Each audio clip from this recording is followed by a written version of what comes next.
Oh, Gucci, Gucci, oh, Gucci, Gucci. You ever remember that song? You never heard that song? Are we gonna get copyrighted? What you know about Gucci Mane, man? That's sad, Trey. You older than me. You should know that song. I know what song you're referencing, but dog, what are we doing? He just hyped because he thinks the Eagles are back.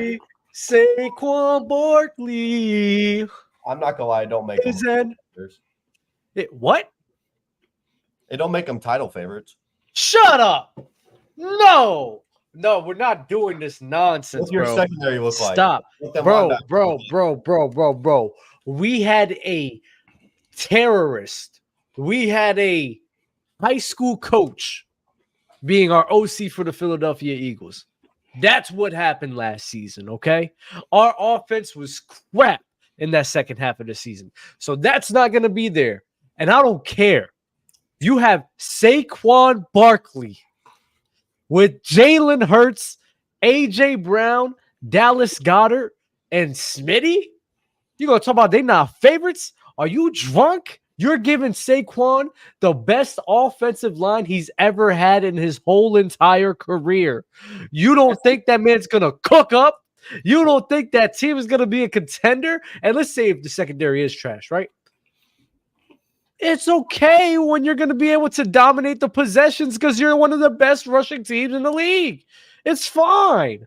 It's fine.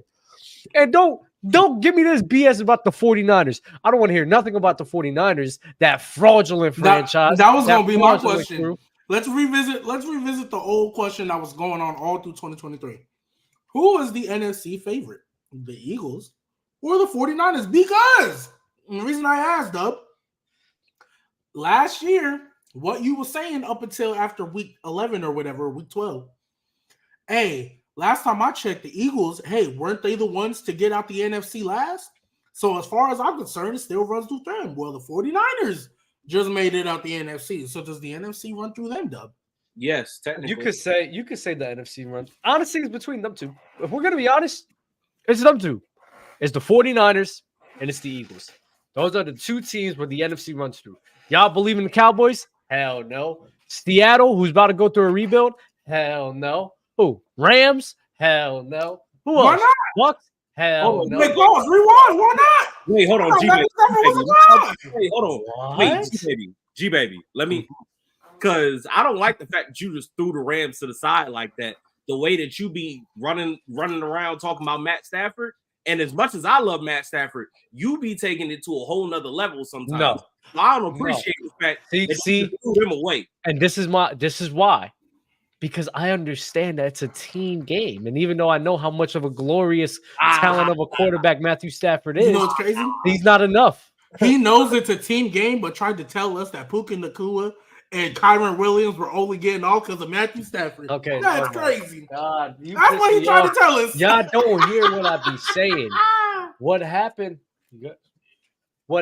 last season in the beginning of the year, Kyron Williams just wasn't cooking up until he just started cooking up in the second half. We just got to be real with that. Like I remember, I'm not going through this game log stuff again. He did miss some games. I was watching the Rams vividly, and I vividly remember that. You was watching everybody vividly. Apparently, you feel me? I watched a lot, bro. I watched football when 20. I think since like 20. I got into football, 2012 or 2010, something like that. Maybe a little bit before. But I was I got really, really into it since 2015, where I'm watching everything. Bro, I'm telling y'all, man, y'all be sleeping on some guys. Y'all forget about some killers, man. Y'all forget about some dogs. Y'all forget about some guys, man. Like you don't know how good they are. And, yes. And Matt Ryan and Eli Manning, who was one of them. Eli Manning, you guys sleep on him heavy. I'm not, as a talent for a quarterback, he's actually, I swear, as a talent for a quarterback, he's up there with Matt Ryan. Y'all just dissing him. Hey, talent and what you actually did with that talent are two completely different things. Okay, we're not. He beat Tom Brady twice. Hey, shout out to him. What did Matt Ryan do? Hey! I thought it was a team game. I thought it was a team game, Doug. How did Matt Ryan play? How did Matt Ryan play? Matt Ryan in the Super Bowl against Brady, he played really good. They just didn't finish the job. In the second half. Lying. Yeah, he was playing good the first 2.5, 3 You know who was playing good? 3.5 quarters. Julio, because Julio was doing whatever he wanted in that game. You know Julio can't get off if Matt Ryan don't get him the ball. No, yes he can. Yes he can. He can't throw the passes to himself. What? Wait. Go ahead, Tiggin. I saw it. Go ahead, Tiggin. Go ahead, say it. Weren't you doing the opposite thing for Stafford and Cooper? Thank you. I said, Julio can't go off if Matt Ryan don't get him the ball. You were like, yes, he can. But you weren't saying that for Puka, Nakua, and Cooper Kupp. You said Matt Stafford is the only reason he was going off. Kupp could go off without Stafford, and Puka could too. I was saying the level in which they were going off is not happening without Stafford. Puka can't get 1,400 yards? Triple crown? Nah, not with a different quarterback. Not to me. So Joe Burrow can't get Puka 1,400. Josh Allen can't get Puka 1,400. Not with Jamar Chase and all them guys there. Hell no. Are you talking about Didn't T Higgins have 12 next to Jamar? Are you talking about Jamar and T Higgins right there? What the hell are you talking about? Obviously, he wouldn't be Tyler Boyd on that team. We're talking about if Puka was in the exact same position. Wait. What about this? If Josh Allen or like those guys was on the Rams, is that what you're saying? Okay, yeah, that's fine. Yeah, that's better. Yeah. Yes. Nah, that's crazy to me. All right, whatever. Maybe Joe. I'll give it to Joe. Why not Josh? Probably Allen too. They could probably do it. Probably. Could Jalen Hurts do it though? Nah, not him. Did he not get AJ Brown 1,400? Getting Puka. AJ Brown better than Puka. But I'm saying if you take AJ Brown off and you insert Puka, and Puka's the number 1 wide receiver, you can't get 1,400 with Jalen Hurts? I don't think he's getting 1,400 with Jalen. He can anyway. Anybody can do anything if we're going to be honest. All right. I mean, if you want to be that technical, sure. I mean, we're just going to be. We're just throwing crazy hypotheticals up here. I mean, it is what it is. I don't think the hypothetical I'm bringing up is crazy enough. Matter of fact, what do you think T. Higgins is going to be able to do as the number 1 on somebody else's team? Because he got 12 as the number 2. That's a really good question. 1190 as a number 2. That's actually a very, very good question. Does the Packers have money to spend on a wide receiver? Nope.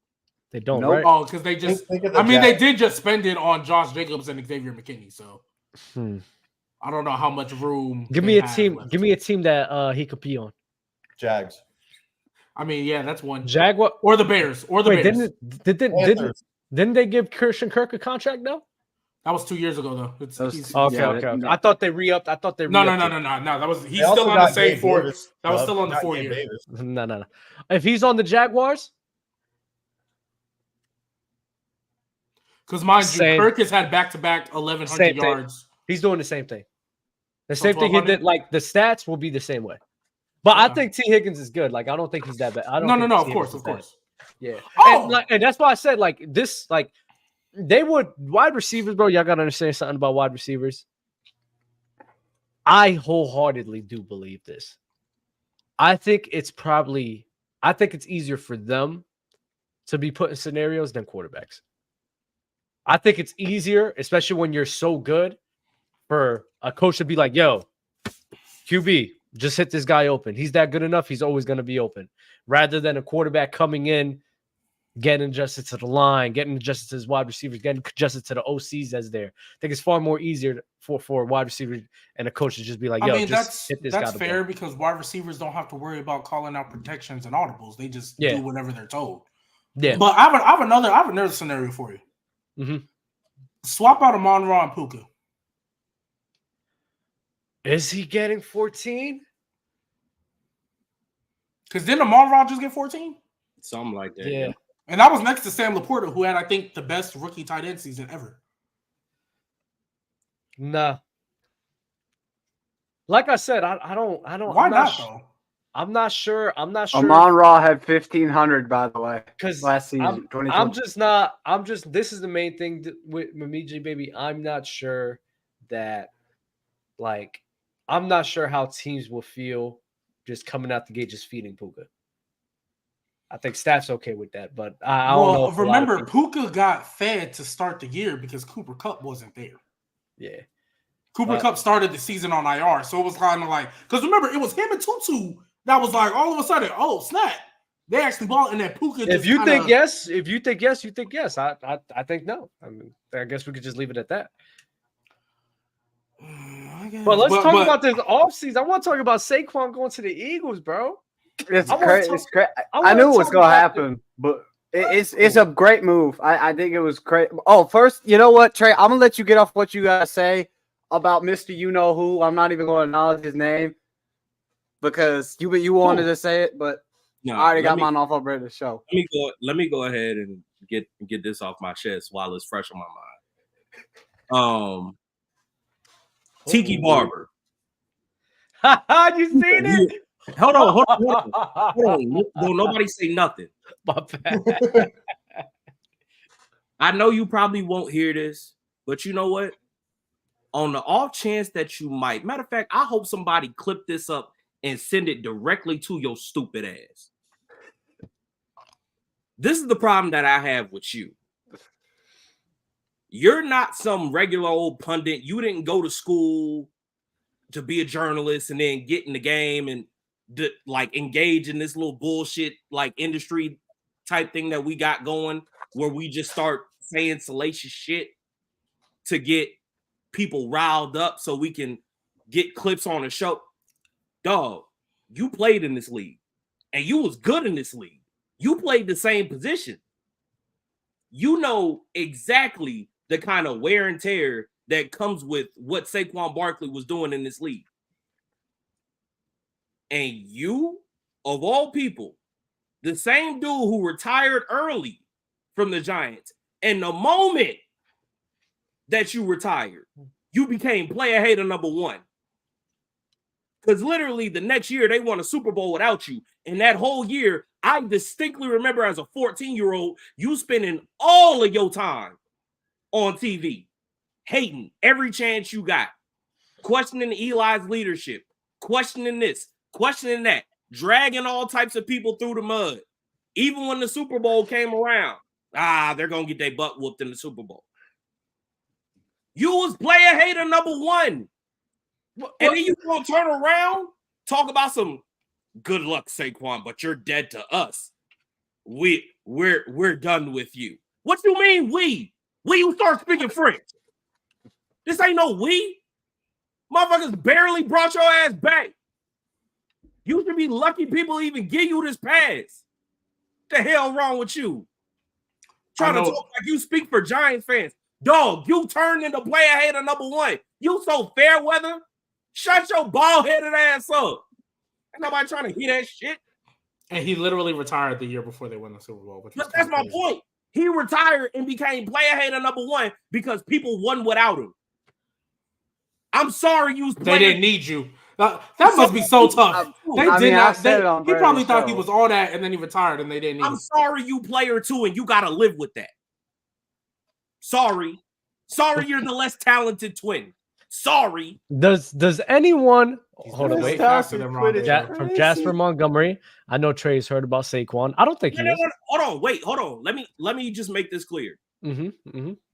I rooted for the Giants because my dad worked for them. Like, were they the first football team I really cared about? Absolutely. But like, let me make this very clear. Like, I'm no longer a Giants fan. This has been bad football that I've had to watch for damn near a decade. I'm tired of it. I've been done. So, Trey, are you telling me that after a team for over a decade or almost a decade no longer brought you happiness and joy, that you are finally taking your talents to another team? Because why would you sit there and deal with that type of hurt? Hold on, wait before you try it. You try it. You know the full reason why I decided to leave. If you know, you know. Pops ain't there no more. If you know, and that's all I'm gonna keep it at. Hey, That's why. That's really why. Why not have a polyamorous love with the Giants and another team? Hey, oh my God. No. Hey, yo. I love Jacksonville and New Orleans equally. That's fine. You can do it at this point, G baby. You can do whatever you want. I never said you couldn't. I just said acknowledge that you was being a hoe in that moment, and you was like, nah, I'm good. No. But at the end of the day, you being a hoe, and it's okay. But that's another conversation for another day. I'm saying all of this to say. Damn. Tiki Barber, you real phony, and you real funny style, and ain't nobody else gonna say it, so I'ma say it. You funny style for that.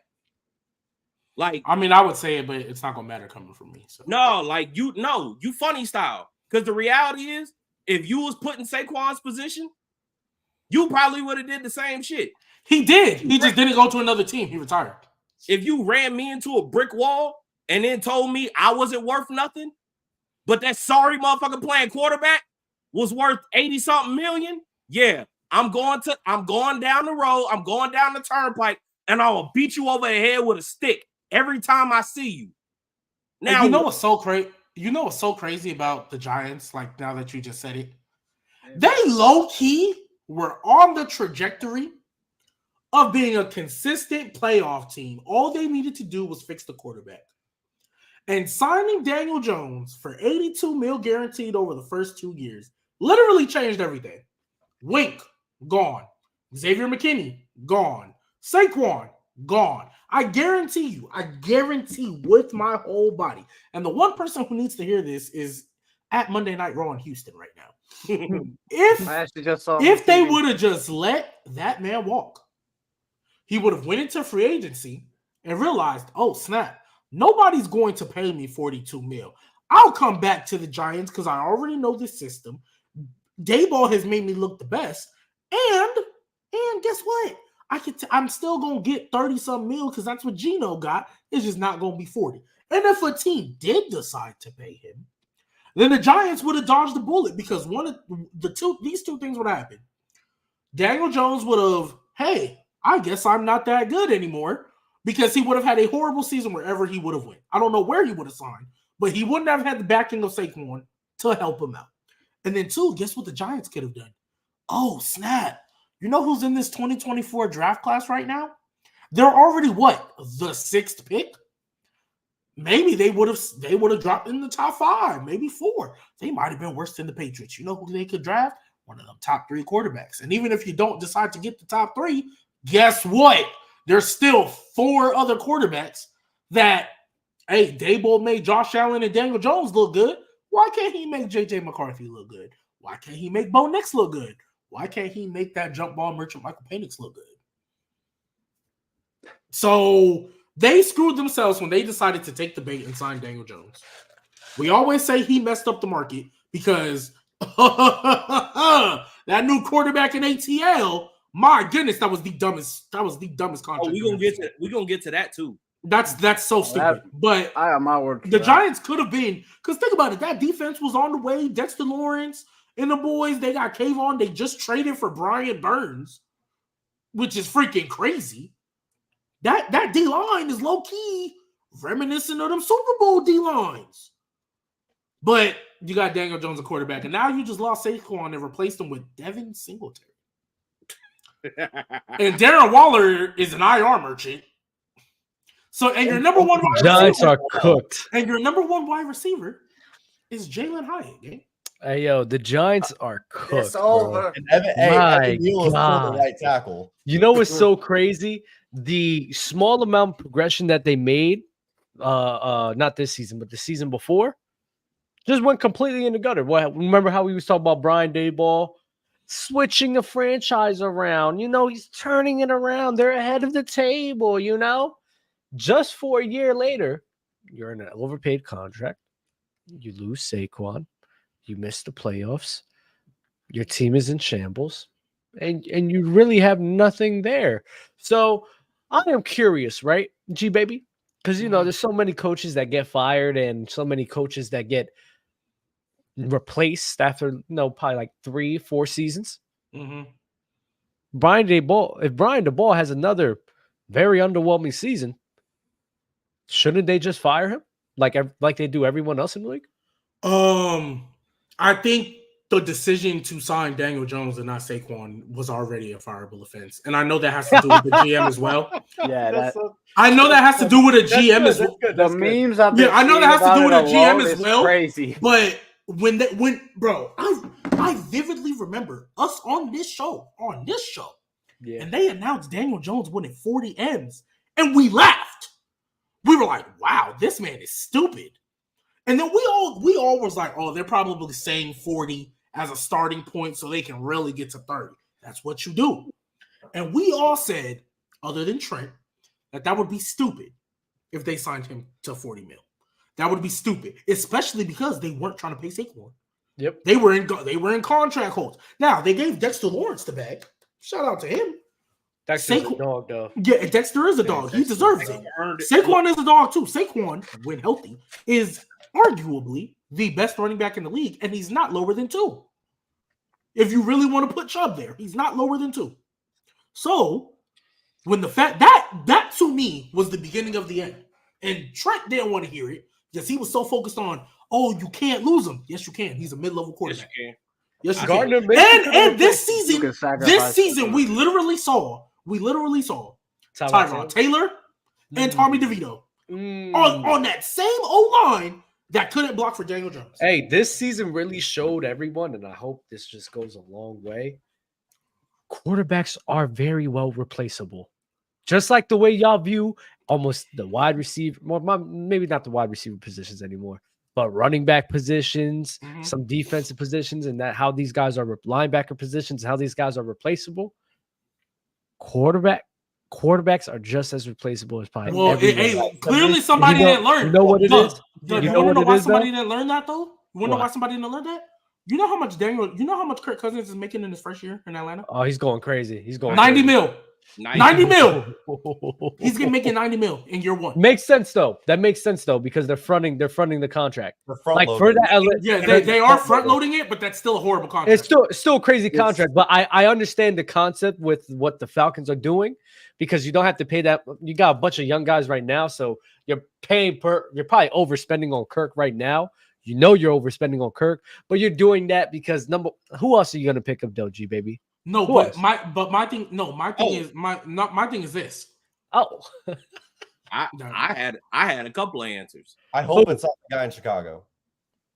If you, it isn't either. But I would have rather. If you're gonna give a 4-year contract to anybody, I'm giving it to Justin Fields before I give it to Kirk Cousins. Yeah, I'm about to say. At the end of the day, I'm not necessarily a free agent. Huh? But you trade him and you have to pay him after next season. Oh, okay.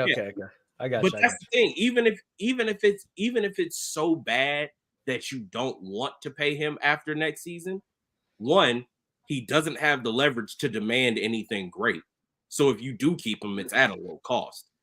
And if he does play well, he still don't have the leverage to turn over and say, "Yeah, you're gonna give me 90 mil in the first year or something." And if he does play well, you know what? This is if he does play well, you know what his age will be? But 25. No. Hold on, but wait. This is the issue. You talking about Fields, right? Yeah, his age will be 25 years old. I'm talking about Fields.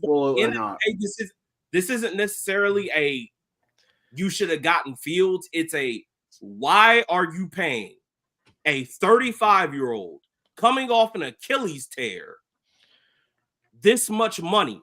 This is a depreciating asset. Again, we talked about this the last time.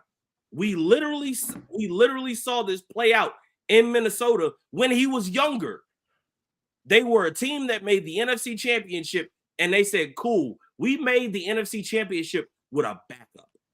We don't need a great quarterback. We don't need a top 5, top 2. We don't need those guys. We just need somebody who's a little bit better than Case Keenum, and we should be okay." And what happened after that? They gave him the NFL's first fully guaranteed contract, and they got worse every year. They got worse. So now, other than this anomaly 13-3 year when they won all of their one possession games, which doesn't happen in the NFL. Doesn't happen. Like literally, they literally had 2 back-to-back anomaly seasons. Year prior, they lost all of their one-possession games. Then the next year, they won all of their one-possession games. And like, bro, that game against the Bills, like they were taking turns selling like that. That doesn't happen. But now you're going to repeat the same process with the Atlanta Falcons, except now he's not 26 when you're doing this. He's 35 and coming off of a injury. But this is the thing. This is the thing, though, Trey. I don't know. This is a Fred VanVleet contract. If we're going to be honest, this is what the Houston Rockets did with Fred VanVleet. You're overpaying for him. We know we are overpaying for him. But guess what? What we had before was far worse than what we're going to get with this guy. And even then, we are a young team, and a bunch of these guys are still on their rookie deals and rookie contracts. You feel me? So we're like, cool. We're wasting, you could say it, we're wasting the money now, but it's okay because I'm still trying to compete right now as well. And I'm keeping that. I would now if you want to talk about trading for Fields and everything, Dub, here's my question. Go ahead. Because my issue with Kirk, and people can talk about, are we talking about primetime Kirk or whatever? At the end of the day, the only reason why he's able to demand this much money and the only reason why people are willing to pay him this much money is because they think that his play at quarterback will somehow affect winning. That's the bottom line. Let me tell you this. This is my question. Okay, so sir. What happened? Like, I posed this question to somebody I know earlier because he said it doesn't matter. Kirk Cousins is going to go out there and he's going to ball. And I was like, okay, define ball. He said 4,000 yards, 30-plus TDs. That's cool. Mm-hmm.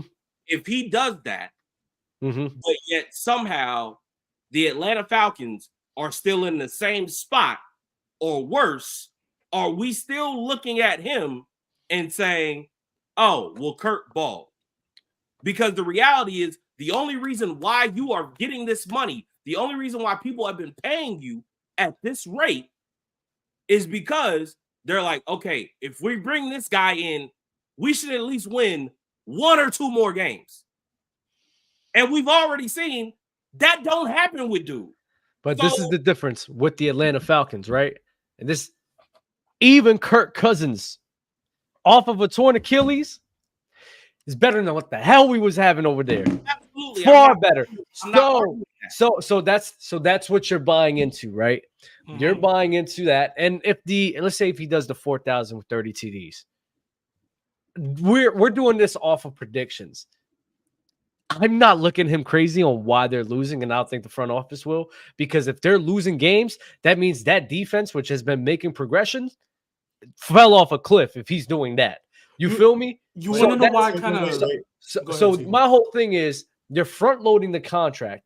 You're front-loading the contract, so you're going to pay him for the next 2 years, and then you're good. Basically, this is a 2-year rental to be a playoff, to try your best to be a playoff contending team, to get your young guys more experience in that postseason setting as well. Because I guarantee you, if they had a better quarterback under center, because the NFC is trash right now, we gotta understand that too. NFC is trash. They could make the playoffs, and if they had better quarterback play, they damn well could have made the playoffs with better quarterback play. So that's what I'm thinking they're doing, and I don't think that's a bad thing. Wait. Other than the market for QBs. I disagree on the expectation. I think they made this move thinking they can go to the Super Bowl. No way. There's no way. You really think that? No, Dub, this is why. No, Dub, this is why. Because if you look at this team, I think in Atlanta's mind, this is what they think. Desmond Ridder was so bad, but guess what? We have a Kyle Pitts, we have a Drake London, we have a Bijan Robinson, and then on defense, they have a Jesse Bates, they have a Calais Campbell, they have an AJ Terrell. Anybody else, that team, and the O-line is not bad. That anybody else with that team would think quarterback away. Because the defense is solid. It's not crazy bad, but it reminds me kind of like of the Bengals when they went on their little run, how that defense was playing. That's what Atlanta's defense reminds me of. They're solid. They can get some turnovers. They're not anything elite, but they're really, really solid. They got better studs, though, like better top players. Yeah, they do, right? Because AJ Terrell, Jesse Bates. And then on offense, literally, that is a quarterback's dream. You have a Bijan Tyler Algier combo with a good O-line, who can run block really well, and they're not horrible at pass protection, with a young guy like Drake London, athlete freak of nature in Kyle Pitts. Yeah. Right? So you have all potentially that. the ninth pick. And that's the other thing, too. They have the 9th pick. So they're either going to get an edge rusher like Dallas Turner, or if they really want to be nasty with everybody in BOD, no, I think they have 9th or 8th, whatever pick it is. Hey, they can get another receiver. If Malik Neighbors is still there, let's be real. I think they're gonna invest more in their D line and line. I think they are too. But I'm saying them if they really, because remember, this is Raheem Morris now. This is not Arthur Smith. This is Raheem Morris. If they really want, because if they want to replicate what he did, because Raheem Morris, he was around Sean McVay. Kirk Cousins is familiar with a Sean McVay like system, right? I think that's who they brought in as their OC, a guy from the Rams. Yeah, so if you want to put Kirk, if you want to replicate the offense, if you want to replicate the best offense Kirk has had, Justin Jefferson is technically their Drake London, even though he's nowhere near. Kyle Pitts is their TJ Hawkinson. Bijan Robinson is their Dalvin Cook. And when Kirk had Stephon Diggs and then he had Justin Jefferson, he always had an Adam Thielen next to him. Drake London could be the Adam if you want to go draft a Rome or a Malik. Yeah. Like realistically. So I mean, the point is that is a Super Bowl. The point is that is a Super Bowl winning roster. And they think Kirk can get them over the hump because they feel, let's be real, they were 7-10 last year with one of the worst quarterbacks in the league. I'm assuming they think Kirk Cousins at the very. Let me ask you this. So, G-Baby, with that considered, do you agree or disagree with this? I disagree. And here's the reason why. So it's the main 2 reasons why I disagree is, one, he's coming off a torn Achilles at the age of 36. Like that is crazy. That is stupid. Like that is a dumb contract. 4 years. I don't care how they. If you want to say they were smart with how they did the money, fine. That is still a stupid contract. 4 years, 180 million. He's making 100. Dub. He's making 100 mil in 2 years because it's 90 this year and 10 next year. You know what? I just looked at. Makes sense. What I just looked up, because of Kirk's contract, the franchise. Smart. No, but Dub, because of Kirk's contract, the franchise tag next year for quarterbacks is damn near going to be 50 mil. So, like I said, if we're talking about how it's disrupting the market, I can understand the issues with that on how it's disrupting the market with Kirk and everything, because it's a crazy. We all agree it's a crazy overpaid contract. 100 mil in 2 years. That's disgusting. That's despicable. That's one of the craziest things I've seen. Right? Yeah.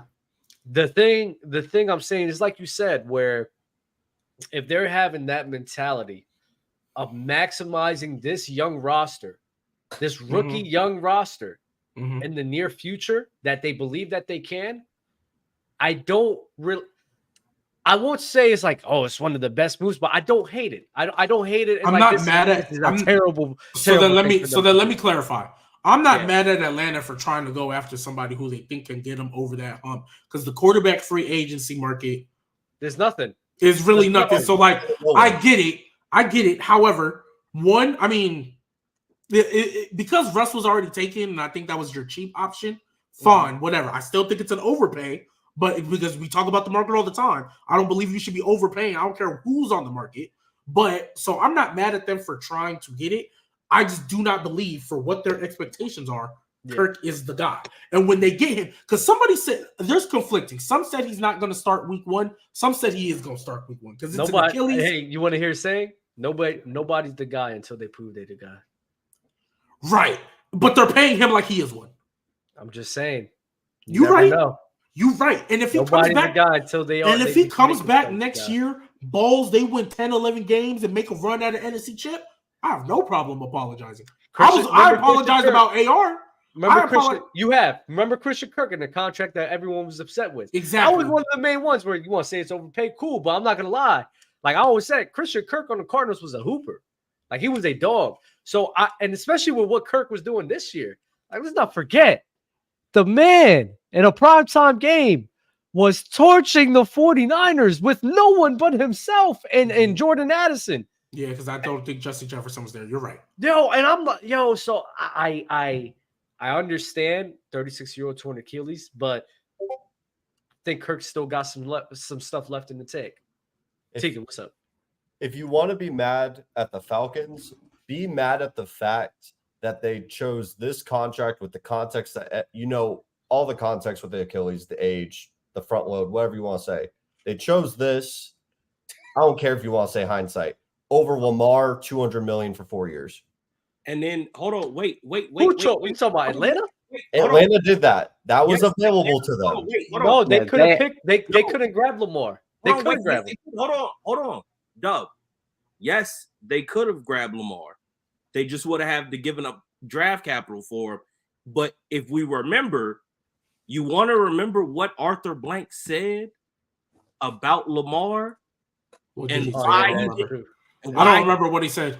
I remember exactly what he said. And what he said was, we're not going after Lamar because we have concerns about his style of play and how long he can last. Yeah. Because injuries are a thing with him. But you signed 35-year-old Kirk Cousins coming off of an Achilles. That's actually a great point. That's actually a great point. I'm not gonna lie, that's some racist ass shit right there. Yo, that's crazy. That's gonna be mad at Atlanta. Be mad at them for that. You're right. Great point, both of y'all. Phenomenal point. Great points, because that's one of the most racist things I've ever seen in my life. Hey, so Doug, think about it. So Doug, think about this. So Doug, tell you what it looked like. So Doug, think it about racist. this. Yeah, you give up 2 first. Hey, so Doug, yeah, you give up 2 first-round picks, but the opposite, as opposed to now, you would have been paying him $20 million a year, $50 million a year, which is the same you're paying Kirk basically, and then you also get a quarterback that you can have for the future. The Falcons in 2 years are going to be in the exact same boat they're in right now, and the quarterback, like I said, the quarterback class. If you want to talk about Quinn Ewers, who really should have came out this year, but he went back to a loaded Texas team. Shador Sanders, maybe Carson Beck, and a lot of people like Jackson Dart, so maybe him. Mm-hmm. This quarterback class is trash. It's not that this great. This quarterback class is trash. Also, you don't think that they're still going to draft the QB, but just have him learn this year? No. You really don't think? Not anymore. Not anymore. You sure? You want to know yes, why? Because they wouldn't have paid Kirk all that money, and if they get it, I think what they're going to do is focus more on the defense and try to build up the defense. But for somebody to learn, though, the problem is because I think they're having this, and hear me out, because this is going to sound weird. I was thinking about this. They're using this now as a buffer because in 4 years, they're going to have to draft a young quarterback in a few years. So they're using Kirk as the best thing that they have now. Because let's be honest, the biggest concern that I had, I get the 180 mil. Like, if you're going to pay him that much, fine. It's crazy, but I get it.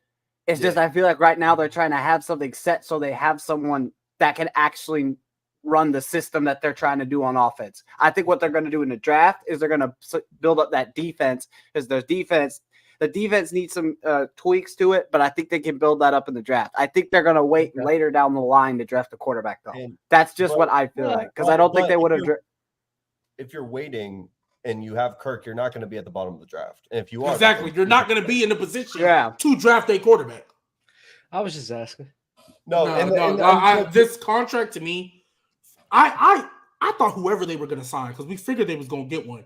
It was a 1 year rental, whatever you draft. Like, Doug, if they would have signed him to 1 year, okay, I give it to you. Yeah, they'll probably draft one in round 2. Let them sit. Kirk Cousins is just a rental. Maybe they can pull off an upset, but that gives you time to pay your because you have rookie contracts that eventually you're going to have to pay. Kyle Pitts has been in the league for 3 years. Kyle Pitts played with Matt Ryan. Yeah. Kyle Pitts played with Matt Ryan, so he's been in the league for 3 years. You got to pay him. Now, granted, what is his market? I don't know, but it's not going to be that high. But I don't think they're going to let him walk because another team. I don't think they can. That's the thing.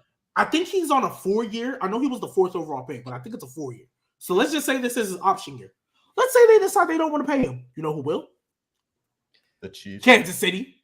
Because Travis Kelce's on his way out. Because Travis Kelce's on his way out. So if they don't pay him, trust me, Andy Reid is all over that. Then Drake London. We don't know what he's going to be, but he was drafted. I think it was the first receiver. He was the first wide receiver drafted. He was the first receiver off the board. Before Garrett Wilson? No. Yeah, I think it was before that. Yes. It was before the Garrett, J-Mo, and Olave. He was the first receiver off the board. You're going to have to pay him in 2 years. And Bijan. this man might be the best running back in the league at one point. Yeah, their offense, whether we like it or not, is predicated off of him. Yeah, These are no guys going. Nah, not if Arthur Smith. Yeah, so I just checked. Kyle Pitts has a 4-year, $32 million contract. Johnny Smith is the main guy for the Tyler offense runs Algier. through him. Tyler Algier, the offense runs through those two. Not Collins. Bro, that thing is crazy. Hey, Cordell Patterson, man, he's a guy. Cordell, yeah. So Trey, wait, don't laugh. Don't disrespect Cordell Patterson, man. Hey, listen. Look, Cordell Patterson is a great football player. This man has had a hell of a career, but come on, dog. Oh, so he's a great football player. So he doesn't do anything in his actual position elite? Shut up. He's an elite returner. Okay. But as a running back, as a wide receiver, he ain't really like that. But he's a great football player. I'm glad to hear it. I love this logic being applied to everybody else except for the main one. But continue. Okay, all right, we're not doing this. We're not. Now, how y'all feel about Austin Ekeler going to the Commanders? Who cares? It's better than who they have. Rest in peace. Y'all not worried about how that team is going to look over it? When was the last time anyone was worried about Washington, Dub? Be honest with yourself. I'm talking about the Chargers. I'm I'm talking about the Chargers. Oh, you're talking about the Chargers? They're drafting that Michigan boy Blake Corum. Oh yeah, that's right. Yeah, I'm not worried about that at all. He's an LA Charger, and so was Joe. So was Joe Alt. Sorry, Brock Bowers. Dang, I know I was got to be. This class. Shout out Joe Alt, bro. Yeah, it is. This is insane. This is the same class we got going on right here. Oh yeah, the running back is the weakest part, but all the running backs are basically going to be in 2-back systems. Like they're not gonna what's it called? Like be 3 down, carry the load for your team type running backs. They're gonna be great complementary pieces. Exactly. And all of them can be great complementary pieces, like a good amount of them anyway. Not all of them, but not all of them are going to hit, but they all have good skill sets that complement another running back. Exactly. Right. No, the Commanders do not have an elite. They got Brian Robinson. He's good, but he's not elite. I wouldn't say he's Austin Ekeler is about to be the Antonio Gibson on steroids. He's going to be not even because Antonio Gibson, unlike this fucker, can actually like function as a receiver. Austin Ekeler can catch passes out the backfield. He's a PPR merchant, and you know it. Check down merchant. So what was Antonio Gibson? You act like Antonio Gibson came out here running routes. Hold on, wait, stop.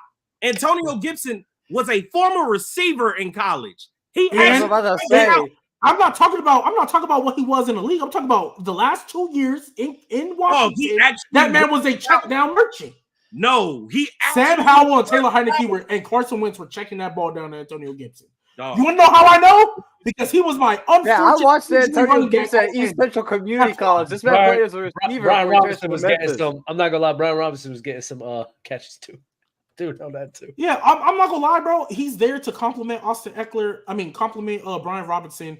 Everybody's going to a 1-2 punch nowadays. Austin Ekeler, you was bad that lab, but maybe as an RB2. Cliff Kingsbury. If you can't be good with Cliff Kingsbury, gang. Yo, it might be over for you, gang. Hey, are we gonna talk about the fall off of Tony Pollard? Somebody here tried to convince me that Tony Pollard was over Isaiah Pacheco, but hey, bro, Tony Pollard's going to the Titans, right? And I'm not gonna lie, he's gonna die over there. I think it's gonna be the same thing that happened with DeMarco Murray. I'm not gonna lie to you, he might take a spot. Who? You said who? They're back. As soon as I saw the news, I was like, it's over. I think they're the only team that was actually going to pay him that much. You know, some guys go where the money go.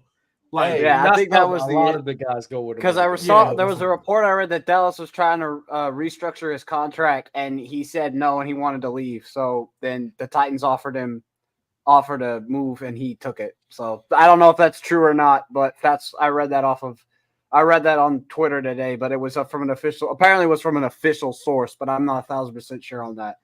Well, Tony Pollard's going to go back into the role he should be in RB2.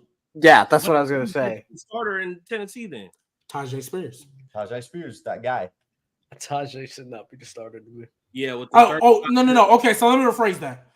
Tony Pollard will be he's going to be what he was against Zeke when he was with Zeke. I don't even think Spears should be taking on that role of Zeke.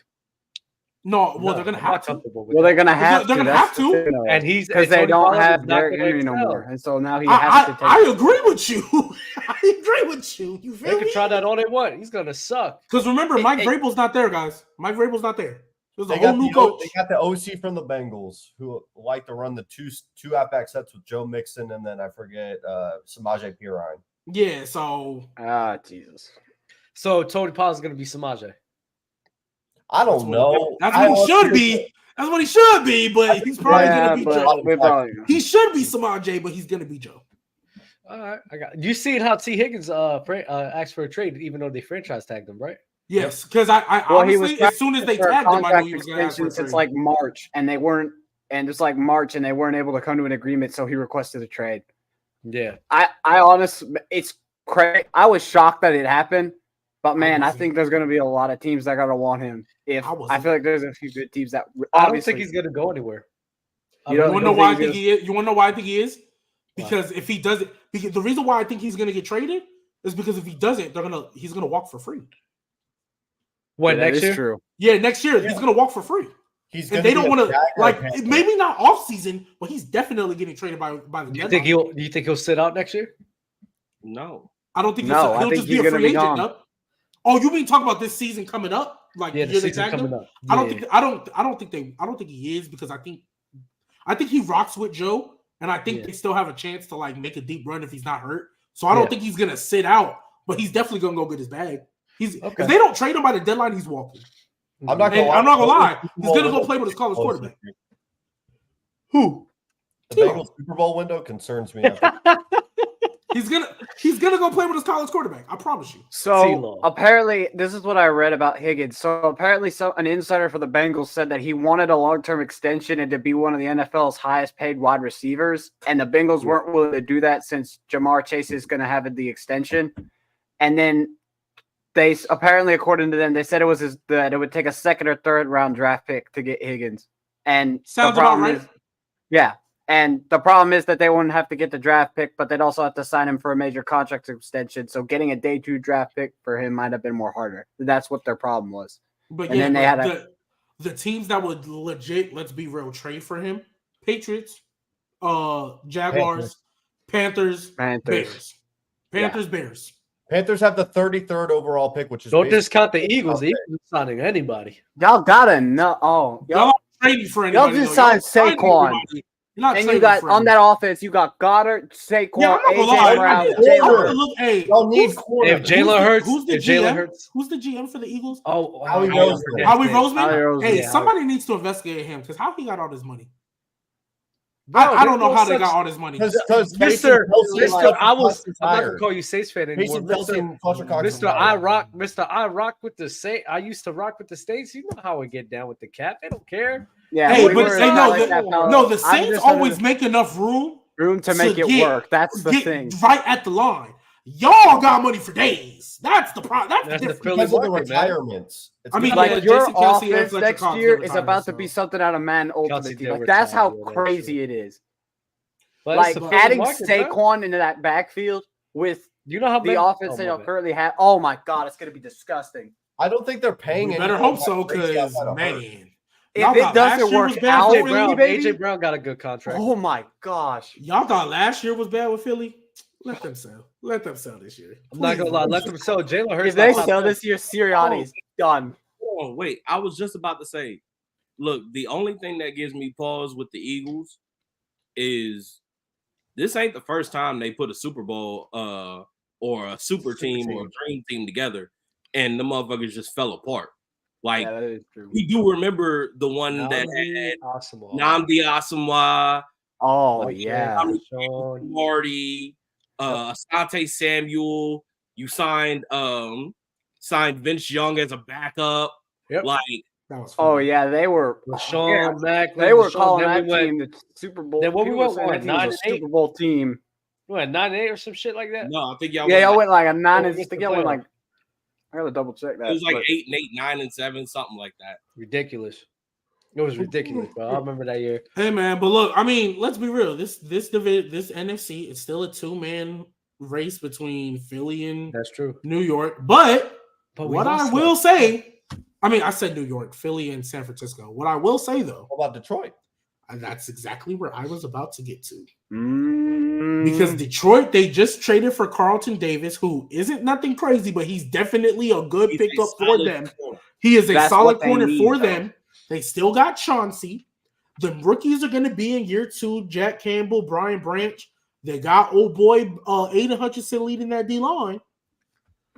If they make either a splash, if they make a splash either for another receiver, because I think they're a sleeper to probably trade for T. They're a sleeper to trade for T because it's the NFC team. The Bengals don't have to worry about him come playoff time. Hey, I wouldn't be shocked, especially with how aggressive this front office likes to be. Them, but also too in this draft.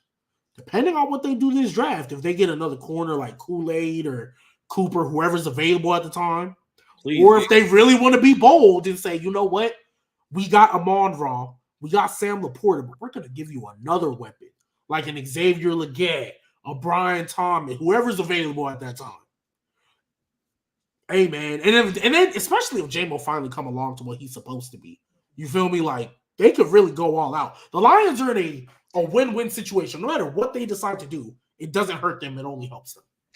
Right. Yeah, this comes from the same guy that was mad they got Jahmyr Gibbs. Bro. Yeah, because I really wanted them to get Jalen Carter, and I thought Jalen Carter fell to them in their lap by the grace of God, and they just chose not to get him.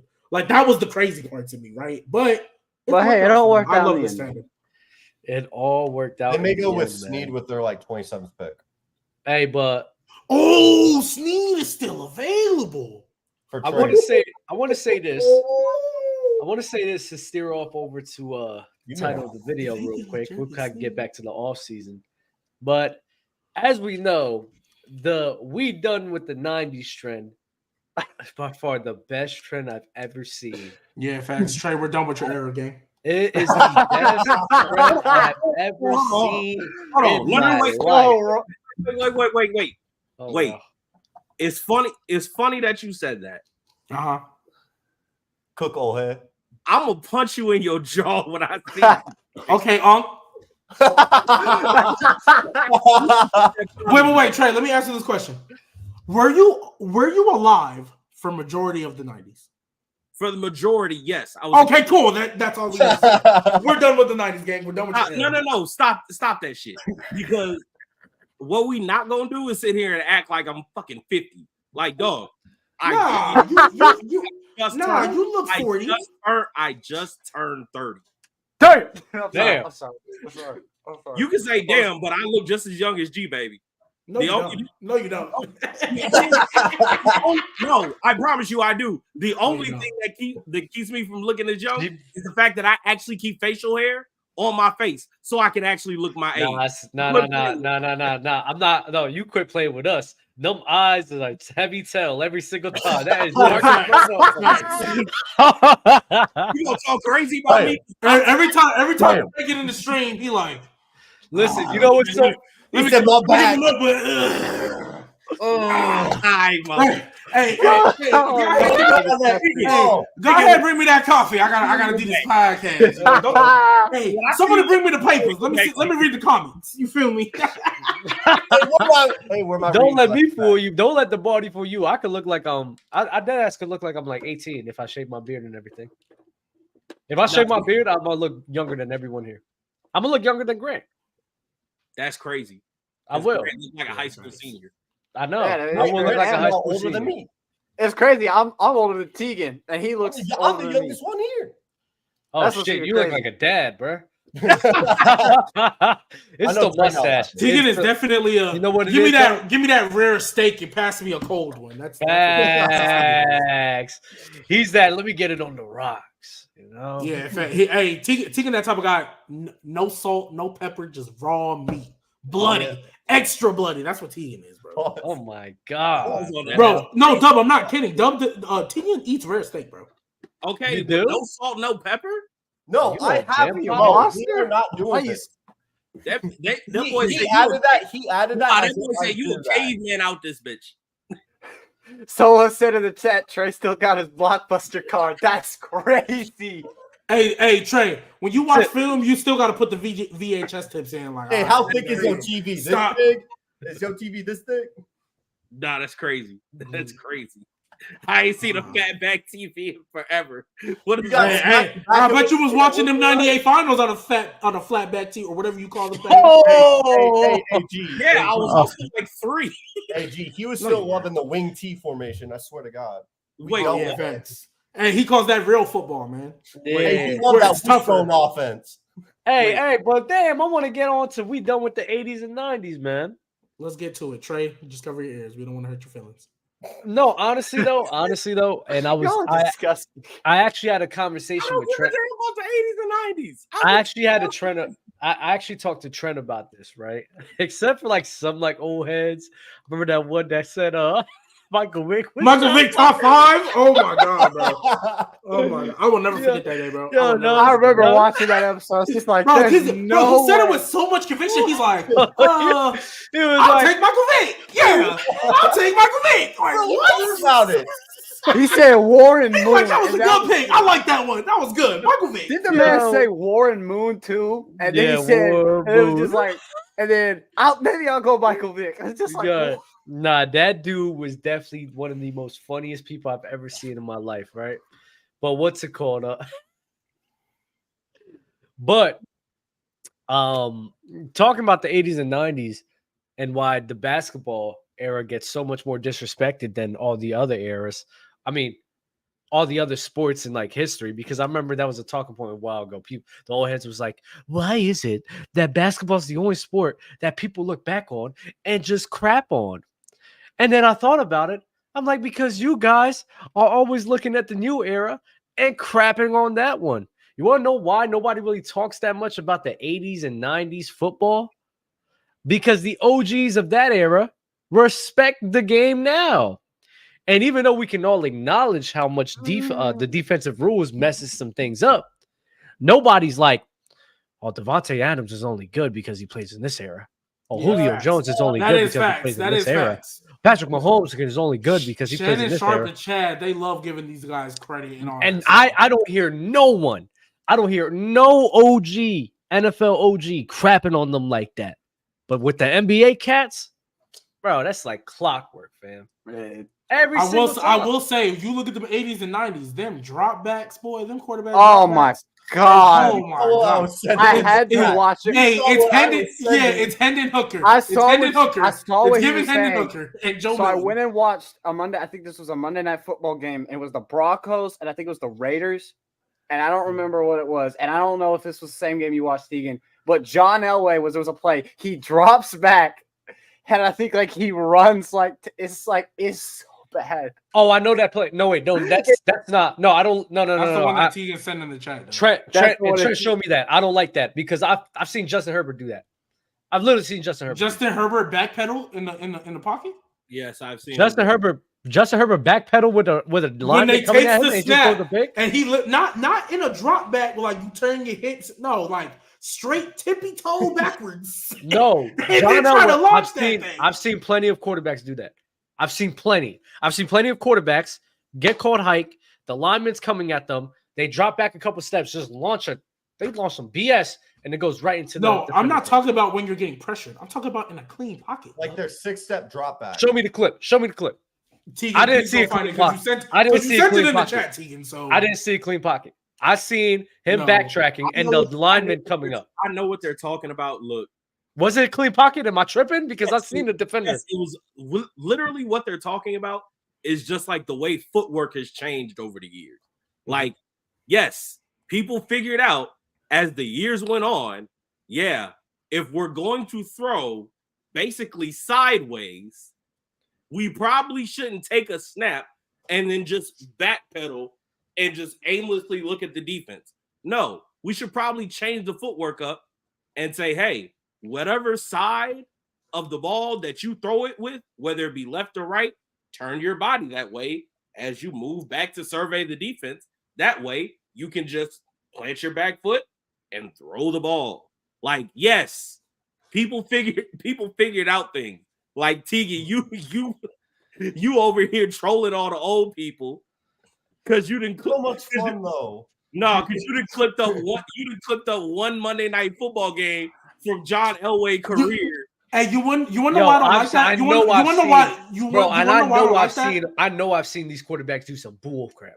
Like I know for a fact. Yeah, Dub. Clean pocket, Dub. Clean freaking pocket. I'm about to send it right now. I'm about to send it right now. Put it in the private chat. Or Telegram. Yeah, Telegram. I'm gonna send it right now, Dub. Same clean pocket. All I'm saying is this.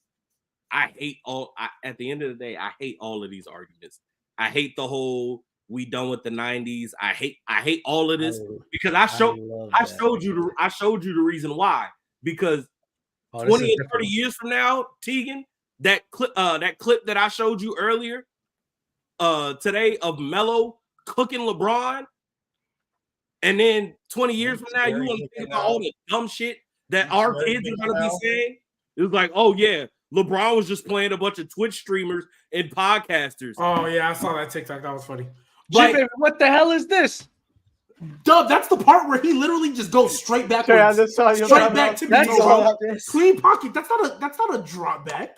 Well, it's by default. You said a clean pocket one. No, Dub. I'm talking about when they drop back, bro. The second he gets the ball, look at the way he drops back, bro. They're backpedaling. You're looking at the way. Yes, I thought he was talking about. I thought he was talking about the actual drop back, not like no. I thought he was talking about the pocket.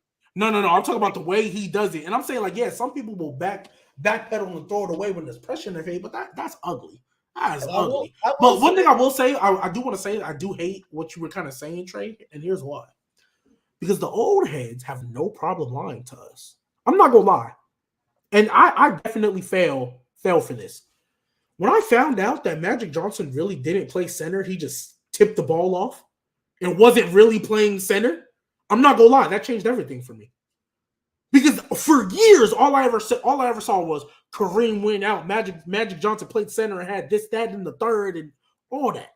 No, he opened the game and did the tip, and yeah, he balled, but he wasn't playing center. He wasn't getting guarded by the centers. It wasn't like, oh, I'm gonna let somebody else on the offense here get me in the post. No, he just tipped. He just started the opening tip.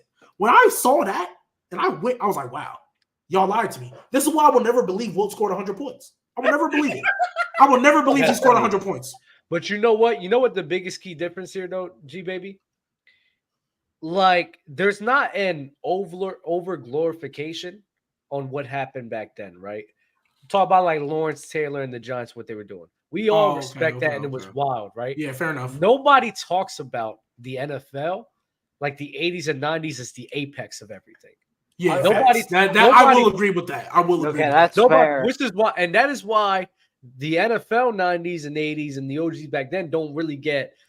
No, even though you can see the progression, you can see like the quarterback plays on a different level than it is right now than it was back then. Yeah, the wide receiver plays on a different level that the only one for the last 2 decades. And the only one that still stands the test of time, honestly, is the running backs. Yeah, the running backs. But now, the weirdest thing with the running backs, I don't understand how the longevity of running backs is just so bad when they were running through tougher traffic and. I think so much more back then. I don't understand that. So what I think it is, Dub, what I honestly think it is, I think right now, like with these new crop of guys that are eventually about to come out, because it's a combination of two things. One, the market for running backs back then is obviously more value than it is now. By far. You wanted to be a running back growing up. Exactly. It's like right. That basketball. But one thing I will say, I think after we got through like the 2010s, I think that was the last time we really saw like true longevity with a multitude of running backs. Right now, we just see the peaks. I think CMC, not even CMC. I think Derrick Henry's had somewhat longevity. He's had like an OG type longevity because I mean he's still gonna get paid somewhere, right? And he still can be effective. But I think now that we move more towards these 2-back systems, I think that longevity that you're talking about, we're going to see. It just hasn't happened yet. Because remember, CMC is still only about to hit his 6th season, and he was hurt for 2 of them. He was hurt for 2 of them though. Yeah, and he's been healthy. He's been healthy 4 out of his 6. And but you had running backs back then, bro, playing for like 8 years of 16 games straight. Like it's crazy. Still different, Dub. I think they're just like the game was different. The game was different. Also, those dudes were playing. those dudes were playing through like disgustingly bad injuries. Them They dudes, also were on crack, but that's You know what? That's fair. Because like Perk, I'm not and Trey, like no, because I'm so serious. When I'm not gonna lie, like I'm so serious about this. Like the use of crack, I know people use that as like a way to like make fun of like 80s and sometimes the 90s because that was a crack era. I'm not gonna lie. Like y'all talk about all of this longevity, how people playing through injury and everything. You give the players today crack. You give them drugs. They're playing through stuff. And you know what? I thought it was a troll thing until when? Until I learned about Perk Angle, bro. yeah, facts. When I learned about Perk Angle, how he was always having neck injuries in WWE, he goes to TNA and does nothing but hard drugs, and he's doing somersaults off of steel cages and not getting hurt. I was like, oh, nah. Okay, look. You using drugs, for some reason you don't get hurt. It's the craziest thing I've ever seen in my life. Dub. This is what I'm gonna tell you. So in the 80s, yeah, them dudes was like 70s, 80s, them dudes was wilding. Like Thomas Hollywood Henderson for the Cowboys, doing cocaine, like LT being a straight up crackhead. Hey, my bad. And Johnny Manziel, I'm not gonna lie, he told no lies in that little podcast. You wanna know what? He was like, "Yo, when I felt like I was like off of a hangover and stuff, I felt great." You get numb, bro. You literally get numb when you're under the influence. You don't feel shit, bro. Wait. Can I just point one quick player out? You know about the guy that's on a certain type that threw a no-hitter? Mm-hmm. Y'all know what I'm talking about? Yeah. Mm-hmm. Who? Let me pull it up. I can't say the certain type of thing that he was on. No, I just want to know who it was. I know what you're talking about. Hold on. Oh yeah, that man was on Doc Ellis off of the. Oh yeah, he was off. He was off hallucinogen. Yeah. He was off that. He was off crazy. that magic. Hey, sometimes, man, you just start seeing everything move slower for you. Sometimes it's just like, sometimes, gang, you just. Sometimes it's like you could just see like everything. Look, this is what I'm saying. That's strike zone looking real big right now, gang. Looking like a blur right now. You feel me? Hey, you know what they say? You know what they always say? You start seeing three people, aim for the middle. That's crazy. That's how you know. All right, dub. Someone said in the chat, shout out to LT man for drinking milkshake laced with penicillin. That's insane. That's crazy. All right, look. This is what I'm gonna tell you, dog. Like 70s, 80s, yeah, they was wilding. Like even in basketball, like all them dudes like dudes like Gilbert Arenas, he was like MJ made them dudes get in shape because it was the cocaine, it was the traveling cocaine circus back then. He was like MJ wasn't having that, and them dudes had to get right. He was like he helped the league, but maybe he was my point is like. Maybe MJ was doing coke. In terms facts. Maybe that's how he was able to win all them chips with no. The Bengals just released Joe Mixon. Oh, the Bengals cut Joe Mixon. So that as they should. He's washed. Yeah, they just cut Joe Mixon. My point is this: as they got like, and they replaced him with Zach Moss. Walter Payton was another dude who played through a ton of injuries. And Zach Moss is signing a deal with the Bengals. That's crazy. That's good for them, actually. Yeah, that's good for them. Zach Moss is pretty good. Look, he'll be the RB2. I guess. Chase Brown is that guy. Oh yeah, they really like Chase Brown, especially after what he did last year. They really like him. Okay, I got you. Look, Go ahead, Trey. All I'm saying is, you see a couple of guys like Walter Payton played through a lot through his whole career, ended up passing away sadly because of the drugs that he was taking and the concoctions that he was taking in order to play through those painful injuries. Then as you get to like the 90s and early 2000s, you get to vitamin T, you get to Toradol. That's what they were shooting all the dudes up with. That's why all the dudes that were getting knocked for smoking weed in the 2000s and the 2010s, they're like, why you trying to knock me for smoking a blunt? Because my legs hurt. Because you're going to try and shoot me up with opiates. And I don't want to take that stuff. Because I don't want to be a dope fiend after I'm done. Yeah. Like that's why it's a little different now. And on top of that, I'm gonna just keep it a stack. People don't like to talk about it, but back in the day, a lot of these surfaces that they were playing on, they're grass. Yeah, it's all grass. Everybody's going to turf now. That's tearing up all these dudes' knees, and they're They bigger, replace faster, them all with grass. they're bigger, faster, and stronger than the guys back in the day, and they're playing on unnatural surfaces. So yeah, their bodies aren't gonna last longer. But the NFL don't care because they're like, oh, okay, cool.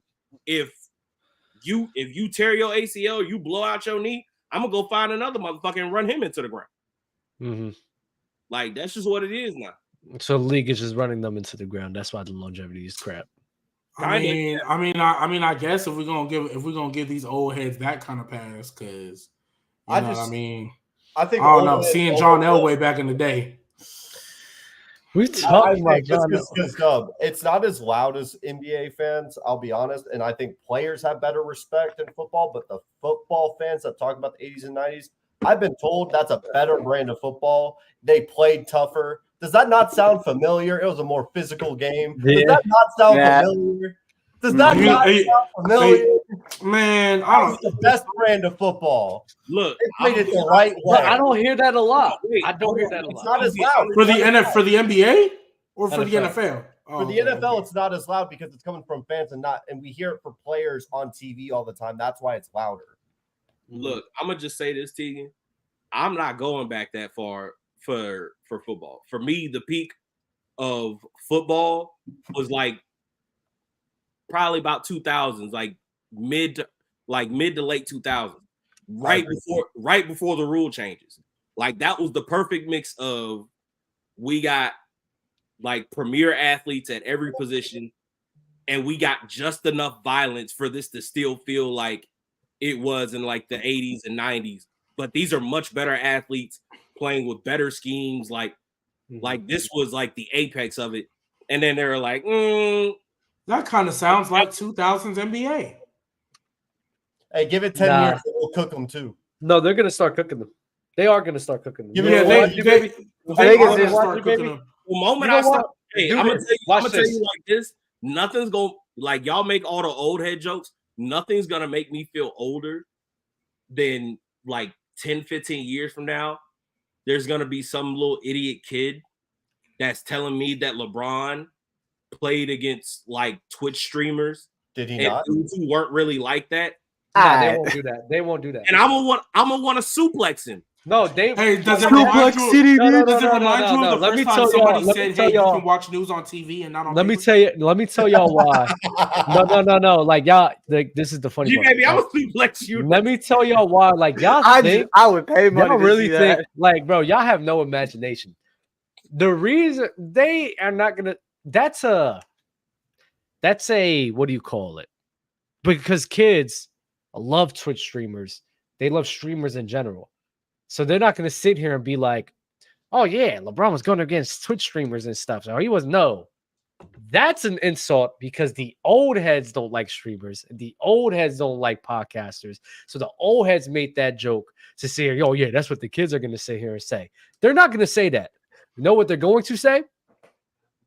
They're going to look at LeBron James in 2007. Oh, I was told he was getting all of this defensive attention. I was told that you was the main guy and you was breaking one-on-one against who? Against Tony Parker, who can't even play defense like that. You had Tim Duncan getting held by who? Drew Gooden. You had Tim Duncan getting held by Ilgauskas. Who? Bro, I guarantee you, when those kids watch that 2007 finals, they are going to cook. They are going to cook LeBron James. Because that 2007 finals, but everyone says LeBron had no help.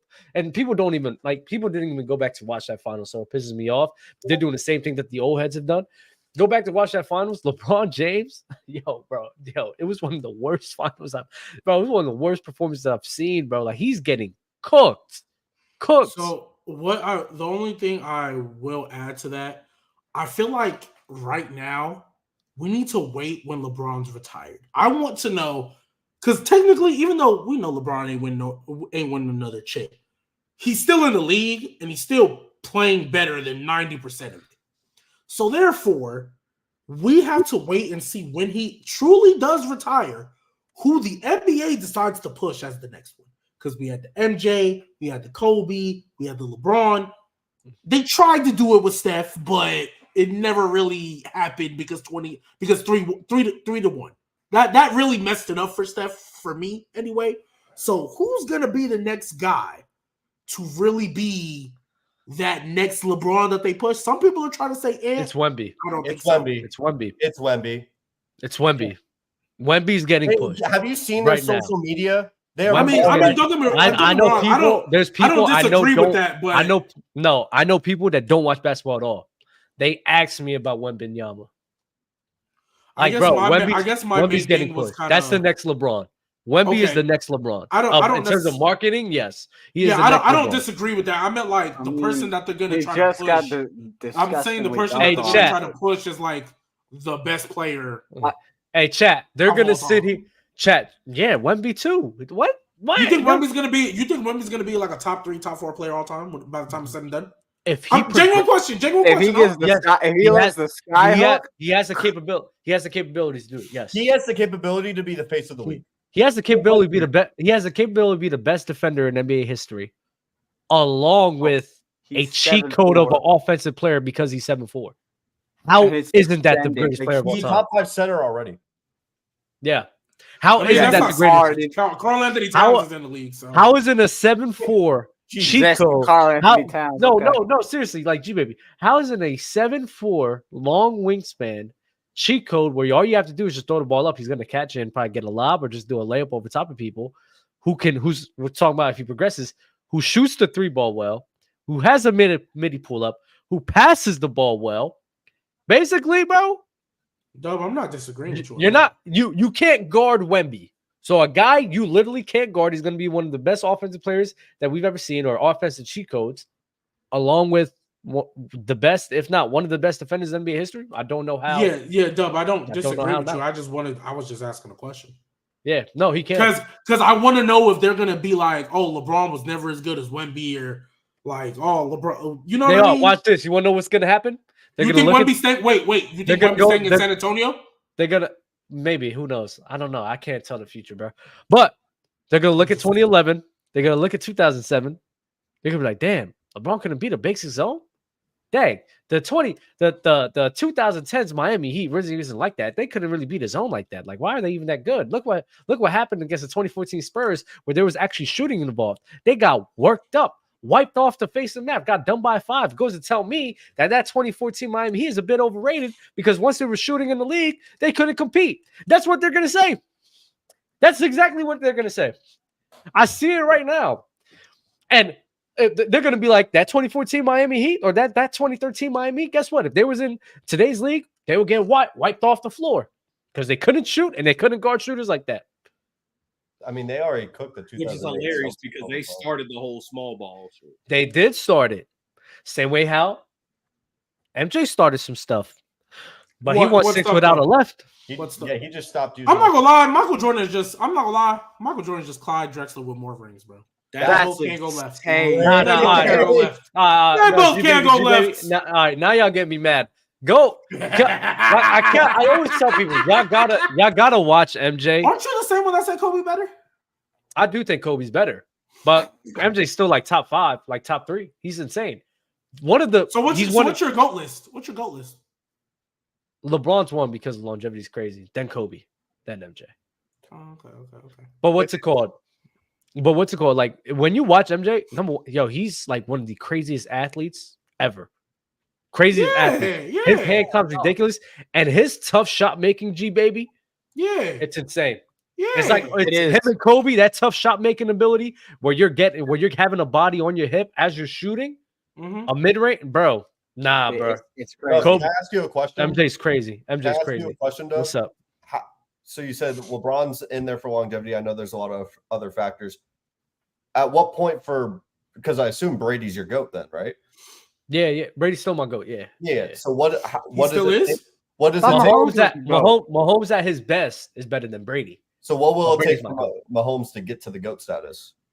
I would have to say probably like He's in year 6, 7 right now. If he three-peats, three-peats, he's the GOAT. It's not about winning. Like once he don't have to win anymore. He could lose for the rest of his career. Once he hits 15 or once he hits 13, 15, then he'll be the GOAT for me. No, but so if he only stays with these 3 wings, it doesn't win again. 3 wings? Dang, my bad. Oh, that's tough. So if he stays with these 3 rings, and doesn't win again, yeah, he's still the GOAT for me. He I will thought be. You just said he wasn't though. No, like if this is what it is, right? If Patrick Mahomes does not win a ring, but he plays for like 13 to 15 years in the league, he's the GOAT. Like that's all I'm waiting for. He just needs to play so then here's to three-peat add to that devil's advocate though. If he doesn't win another championship, because it's not he's already stamped himself to me. No, that's fine. But here's the other thing too. If he doesn't win another championship, that most likely means, just based off of what we know, that if he doesn't win another championship, that means he would have had to perform relatively low in the playoffs. Yeah. That's basically what that means. He would have to have. I'm not saying like a full-on choke job like he did. That's fine. But if he doesn't win another ring, but consistently has. What did Brady do with Randy Moss? He made up for it by 28-3 though. No, it cancels out. I'm not gonna hold you. Okay, Brady. Yes. It's the same thing. It's the same thing with LeBron after 2011 and 3-1. No. Stop. Because Mahomes, he's done everything. This is why he's like the greatest peak, the greatest player, the greatest talent as a quarterback for me. He literally has done it all. He's shown you what he can do with a stack crew. Even when the crew's hurt, what does he do? He's still going bonkers against the Bucs. His teammates are dropping balls. Pause. Then, what does he do? Without Tyreek Hill, he torches the best defense in the league.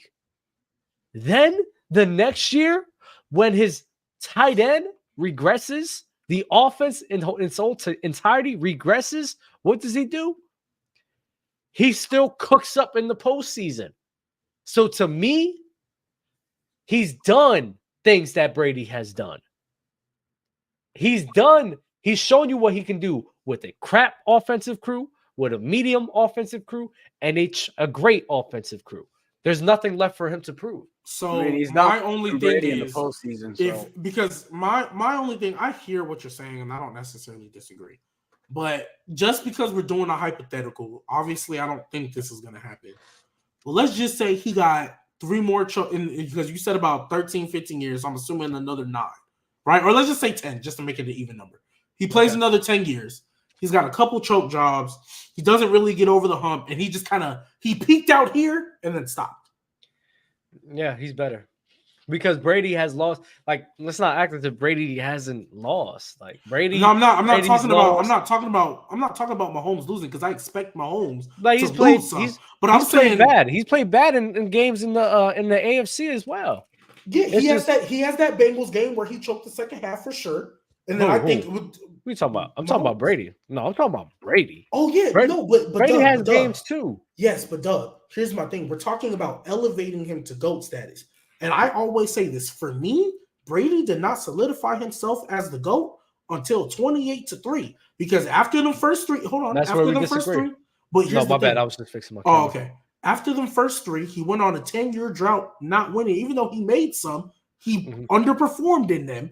And then he was losing to like Joe Flacco when Joe Flacco only threw 10 passes and just kind of all that. And then he got back. He beat Legion of Boom, which I gave him. That's when I was like, okay, you back in this convo. And 28-3 kind of stamped it like, okay, yeah, no, you're the GOAT. Well, there's no more question to me.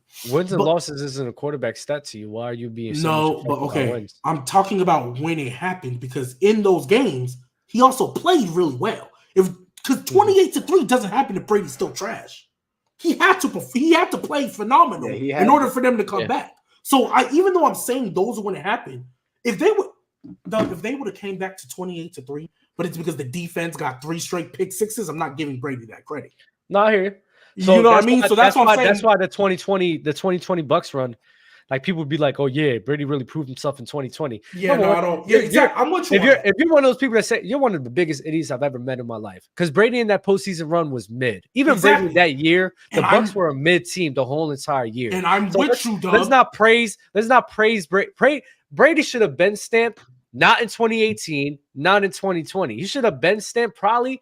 You know what really stamped it for me? It was Legion 2 of times. Boom. It was Legion of Boom and 2018. I mean, 2017 when he cooked the Philadelphia Eagles. I was like, yeah, there's no debate. I can't have a conversation about anyone. He's the greatest player of all time, despite him even losing. Yeah, 2017. I'll give you, bro. Because 2017 also happened after 28-3, though. So this is for the clip, though. But if you're one of those people that be like, he got stamped because of the Bucs, you are the dumbest person I've ever met in my life. Because in the Green Bay Packers game, he almost choked that lead. He almost choked that lead because he was throwing picks out there. Then against the Kansas City Chiefs, bro, that was one of the easiest games I've ever seen Brady play. You want to know why? Because the offensive line was obliterated on the Chiefs, and Brady was chilling that whole game, bro. Like, cut the nonsense out. Brady stamped himself either when he was cooking the Legion of Boom, a defense that Aaron Rodgers couldn't cook like that, and a defense that Peyton Manning couldn't cook up like that. Those are the guys that's really in the conversations at that time. He cooked that defense. And then what did he do against the 2017 Eagles, best defense in the league? What did he do? He threw for 500 yards against those guys. So, yeah, that's what really stamped for me. That's what moved me. And 2016 was, you could say, was a needle mover for me. 2018 is crazy. I don't care. But 2014 is what really stamped it for me, where, like, yeah, he's the greatest player of all time. But when I knew it was no debate, between anybody, was what happened in 2017. That's when I knew there was nothing. So you thought it was still a debate after 28-3? I think so. I think some people, I think they would be wrong. I think some people could try to sit here and have an argument for like other guys like Joe, but I'm not gonna lie. It was really only Joe at that time. Yeah, at that time. Because I think Joe had like crazy and remarkable comebacks too, had great postseason run as well. But bro, once 2017 happened, I was like, yeah, I don't see any other quarterback ever doing that in the NFL history, doing all of these things that he did in a 4-year time frame. He did that in 4 years. He cooked the Legion of Boom defense. He came back 28-3, and he threw for 500 yards in 4 years. That's fucking crazy. That peak of Brady was basically Mahomes' start to his season. Yeah. Basically. Yeah. So that's when, but now Mahomes is there. And even, I'm not going to lie, I'm even kind of convincing myself, because even now just talking about it, the fact that Brady was able to do that, if people still think that Brady at his best is better than Mahomes, I'm not mad at it. I get it. What he did in that 4-year stretch at his best was one of the craziest things I've ever seen from anyone do. That's why there's no debate between the two. It's Brady and Mahomes, and there's no one else. And the reason why I give Brady, the main reason, not only was it 28-3, people sometimes forget Gronk didn't play that game. I know. Julian Edelman and Chris Hogan. Bro. That's why to me that was the one that stamped it. Because I was like, Legion of Boom, even though it's nasty, I'm gonna be real. Legion of Boom was always like, I'll give you that because you still dropped 28 on them, but you should have lost. But I'm gonna give it to you. 28-3, I was like, yeah, no questions. Bro. It's just he's one of the craziest people I've ever seen play the game, bro. It's crazy. Yeah. Real quick. So you said wins are in QB stat. I wasn't there for the Matt Ryan Eli thing, but you quickly said the Eli beat Brady, and that's why he's on the same level of Matt Ryan. Why? Oh no, that was a troll. That was a troll, John. Okay, troll. Okay. Yeah, that was definitely a troll remark. I know for a fact that was. Okay. He did say Eli was one of them ones, but continue. Yeah. There isn't a universe, because I said that, yeah, Matt Ryan choked the 3-1 lead in Brady. I mean, I had to double check because I was like, that's just a troll job. That's an amazing troll job, though. There isn't a universe, real or metaverse, where LeBron or Kobe is better or greater than Jordan.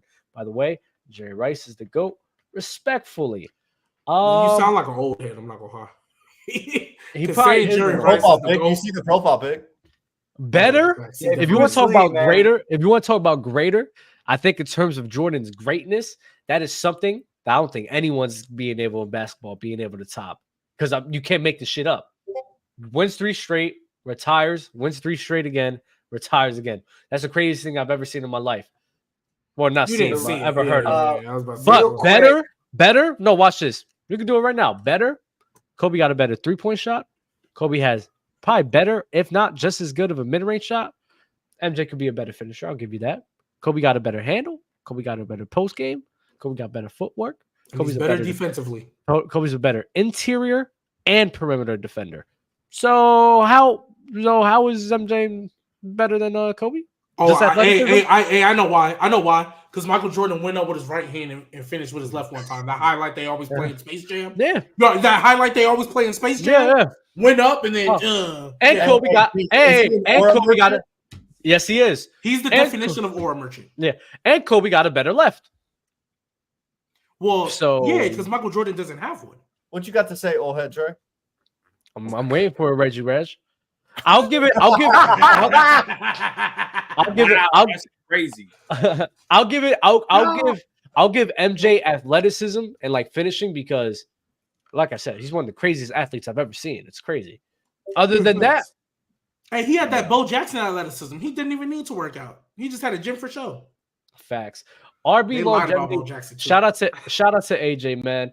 RB running backs longevity is shorter nowadays because they don't get the body calluses like before. Calluses like before. Didn't know that. There's some truth to that. Like before. Between the NFLPA cracking down on hitting in practice and even training camp, preseason as well, reps have been down as well. Drugs too. Oh, so what he's basically saying, like, basically you being in the mix. You can't do 2-a-days anymore. So because of that, there is some level of the bodies now that are playing. They're not as tough. They're not built for it. They're not as resistant. Yeah. Okay. They're not as tough as they used to be. Which I'm not gonna lie, 2-a-days wasn't even bad, bro. If I could do it in high school, y'all could do it now. I'm not gonna hold you. I was about to say, people don't do 2-a-days? No, 2-a-days is dead. You can't do that now. Why? No. Don't get me wrong. They spend all day at the facility. They'll have morning practices or like film and all that, but like 2-a-day practices, like 2 4-hour practices, you can't do that anymore. Which is kind of crazy because I'm not gonna lie, I did in high school. We were fine. Like I know it's not the NFL, but 2-a-days were never a problem for me. This is the pussy shit I'll be talking about. This just shit. Bro, no, bro, because we had our forefathers. Our forefathers over here. Forefathers is crazy. I'm dead serious, man. Like we had our forefathers, hunters and gatherers, baby.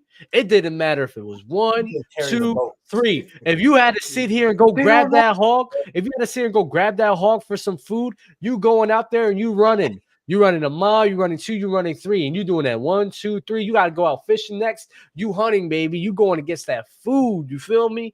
You over here complaining about 2-a-days, bro? Who gonna carry the boats, man? Who gonna carry the boats? God, they don't know me, son. They don't know me, bro. You guys mad about doing 2-a-days when our forefathers? If you really want to get nasty, if you really want me to get nasty, bro, I'm not gonna get too nasty. But if you really want me to get nasty, bro, you had to do that. You had to hunt, run for that food, build, fight. Didn't matter. You had to fight other villagers just in case. You think they matter if they sit here and you did that you already worked out that, so you can't do it now? No. And you had to fuck too, man. Not much energy it takes to fuck. Someone said jump Gawk into the chat. I'm not gonna lie, it doesn't take that much though. Doesn't take that much. Oh, then you ain't fucking right. Hey, 2 minutes. hey, get in, get out, dub. Get in, get out. You lying. I'm not gonna lie. I treat that like a workout. I'll be sweating bullets. I'll be feeling bad. I can't do missionary, bro. I'll be looking. All right. Okay. Hold on. Can I have something, bro. Trey. We get too deep into it, gang. We get too deep into it. What is that? Yo, Trey. I'm over here, right? I'm going, and then I feel it. I feel it's when my beard was on. It dropped right on her lip. I'm like, oh fuck. She was like. Hey, all right, chill. Yo, Trey.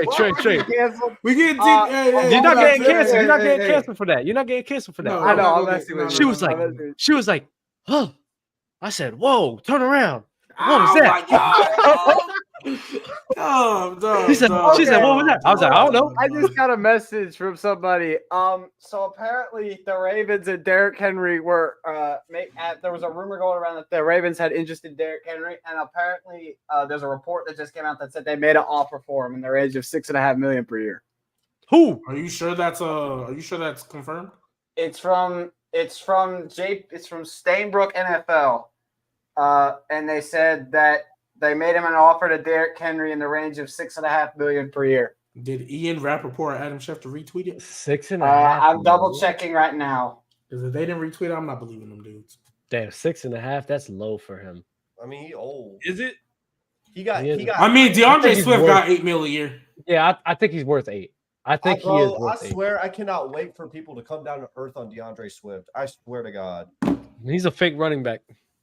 I mean, every running back in Philly is a fake. Elaborate, Dub. What does that mean? That means every running back that plays under the Philly O-line looks much better than what they actually are. That's why Saquon's about to run for 2K. That's crazy. You think Jalen Hurts going? Nah, Jalen Hurts going. Hey, Jalen Hurts don't. Yo, those RPOs don't let Jalen Hurts fool you, man. Jalen Hurts got a little ego. You know where he came from. You know what fraternity he is. He's gonna be like, hey, Saquon getting too much love. Has that been recorded? That's crazy. You're the well. Tushbert does nothing to do with his yards. And the Q's gonna put a kibosh on Saquon on his nuts. Yeah, nah, they're gonna be like, hey, Saquon from the 1 yard line, 97-yard run. Huh? Well, guess it's time for a tush push. Good job, Saquon. It's gonna be like, but he's still gonna get 1,400. The bruh's putting the stop. I mean, he better. If it's gonna be like Teddy Long when they get. It's like Jalen Hurts gonna be like Teddy Long. Oh, I'm gonna play. Nah, I got this one. When they get to that 1 yard line, it's gonna be crazy. Nah, bro. I mean, look, Miles Sanders got 14. Reggie Reds with a super chat. Loving the football talk. I'll cook you later. I'm assuming he's talking about that. Talking about the cooking. Hey, Reggie, pull up the open field tomorrow, bro. It's $10 Tuesday, so if you're gonna cook, you might win some money. And you know what? You know what's something I have noticed? The NFL OGs don't have as much nostalgia as there is in the NBA, bro. Because why would you want to go watch John Elway? I would say John Elway's not bad. I watched him, bro. Let's go look at the quarterbacks from back then and see if anybody want to go watch. I had people in my comments saying John Elway was top 4 all time. Huh? Wait, what? Yeah, That's actually crazy. Yeah, that top 4 is crazy. Top 4 is disgusting. He's closer to out of the top 10. You said who was top 4? I'm not gonna lie. I'm not gonna lie. John Elway tell me that John Elway was top 4. I'm not gonna lie. John Elway getting real close to not being top 10. If we keep it above. Nah, I'm not gonna lie. John Elway top 4 is yeah, that's wild. He's not better than Brees. They were saying that him. I'm glad you're not trolling anymore. 2 other quarterbacks are the only quarterbacks that can carry a franchise. Yeah, that's crazy. Even though he was getting carried. Hey, Doug. Let me ask you a question. Wait, Trey. I need to ask Doug this question. Doug, back in that time, would you ever want to go back and rewatch Don Majkowski? Like I said, besides his top names, the rest of the quarterbacks can go to hell. That's why I don't know about, bro. Don Majkowski. They were bad. Quarterback for the Green Bay Packers led the league in passing. They were bad. We are blessed. Quarterback sneak from the 4-yard line. Bro, that's crazy. We are blessed. Like, we have been blessed for the last 2 decades of having such a star-studded quarterback, like, talent. Like, from the 2000s, you've had Manning. You've had, Kurt Warner, even though he came out later. Kurt Warner was a dog. Like, respect to him. Even Tom Brady. We don't gotta go to the top guys. We could go as deep as McNabb. We could go deeper than that. Michael Vick. Who was that other dude? Dante Culpepper. Yeah, okay. I'm not gonna say how y'all feel about Dante Culpepper. Oh, you mean the original Josh Allen? Yeah, he was the hooper. Steve McNair. Steve McNair. Steve McNair. No, back then, that Monday Night Football game that I was talking about, by the third quarter, the Raiders quarterback, they were down 24-0, which, by the way, they came back and won that game. The quarterback was 2 for 10, 20 yards, and 3 picks. Oh, shit. You know Troy Aikman, once upon a time in 1989? No. Started 11 games and went 0-11? Yes. And only had 1,749 yards passing. That means that man averaged 108 yards a game. You know, passing the football. Even by hold on, this is what I need to say this about old boy, because he be getting passes because he be getting passes. No. He be getting passes because he was on them Cowboys teams. But the reality was, hey, buddy, you wasn't like that. Like you be doing all this high power woofing about quarterback play, dog. Even by the standards of your colleagues back then, you was not like that. Like you had an amazing receiver who was willing to literally risk life and limb for you when you were throwing them hospital balls, and you had an elite running back and an elite offensive line next to you, bro. But like, here's the thing though, you know, in this year, I'm dead looking at it. 1, 2. Wait, is this the right thing? Oh, I'm sorry. 1, 2 quarterbacks in the top 29 of passing yards. 2 of them had less than 10 interceptions, and one of them was Joe Montana. These touchdown interception ratios, oh my God. Hey, G. A lot of them are negative, though. G. I see a bunch of 12, bro. 10 of 12 and 18. Hold up, G. In 1992, John Elway threw 10 touchdowns and 17 picks in 12 games. And the dude was 32. Bro, John Elway would barely be better than Zach Wilson in today's era, bro. I'm not, No. Stop. I'm not trying to hear that, bro. No. This is where you're being nasty. Because when you do watch John Elway, like you said, some of the footwork wasn't there, but I think he could learn better. Man, the footwork wasn't there for nobody. The game, exactly. He had a great arm. Exactly. Sam Howell. I think, honestly, Sam Howell is actually a perfect example. No. Jameis Winston in his 30-30 gear.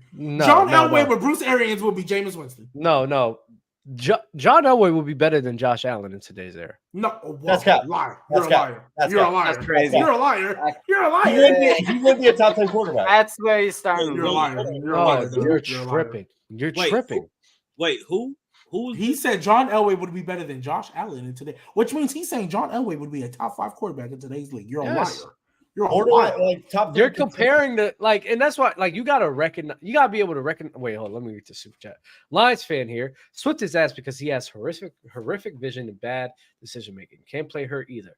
There's a reason why he couldn't beat out Jamal Williams here. Bad signing from AJ. Salute to you, brother. Appreciate you, man. But what's it called? Back to what we're talking about, John Elway. You got to see the talent that he can have. He has a great arm. He knows how to get it to his receivers. And then, does he? You look at the offensive coaches he's had. Besides the late tail end of his career, he had shit. He had what's it called? He had a coach that mainly believed in a heavy rushing attack, and you just and John Elway, you just improvise whatever passes you possibly could, and you just try to make it work. But we're just trying to focus on the run now. That's basically what he was doing with John Elway. So you're putting John Elway, let's say if he's on the Bills with Diggs, and he can on top of that be the runner and improviser that he is, bro, he's cooking up just the same, fam. I disagree because you said he has first. You said my bad. Last part, because he has the build. He has a build to be like that. He has the athleticism and he has the arm. And I think he has the accuracy as well. He just didn't have who was his wide receiver, G baby? Okay, so dumb. Here's the go ahead, Tegan. Go ahead. I was just gonna say, why did they win those Super Bowls? Because of a good running game.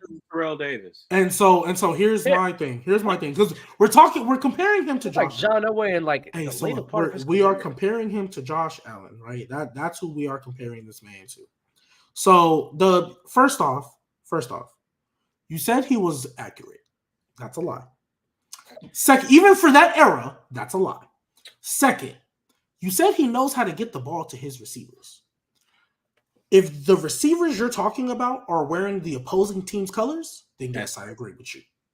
Yes, I agree with you. Who was his wait, I'm not done. That was Now, in today's league, I think he would be better than what he was back then, because I think people just lie about John Elway, right? I think he was a guy who they hadn't seen before with a rocket of an arm. And let's be real, Don Majkowski led the league in passing one year.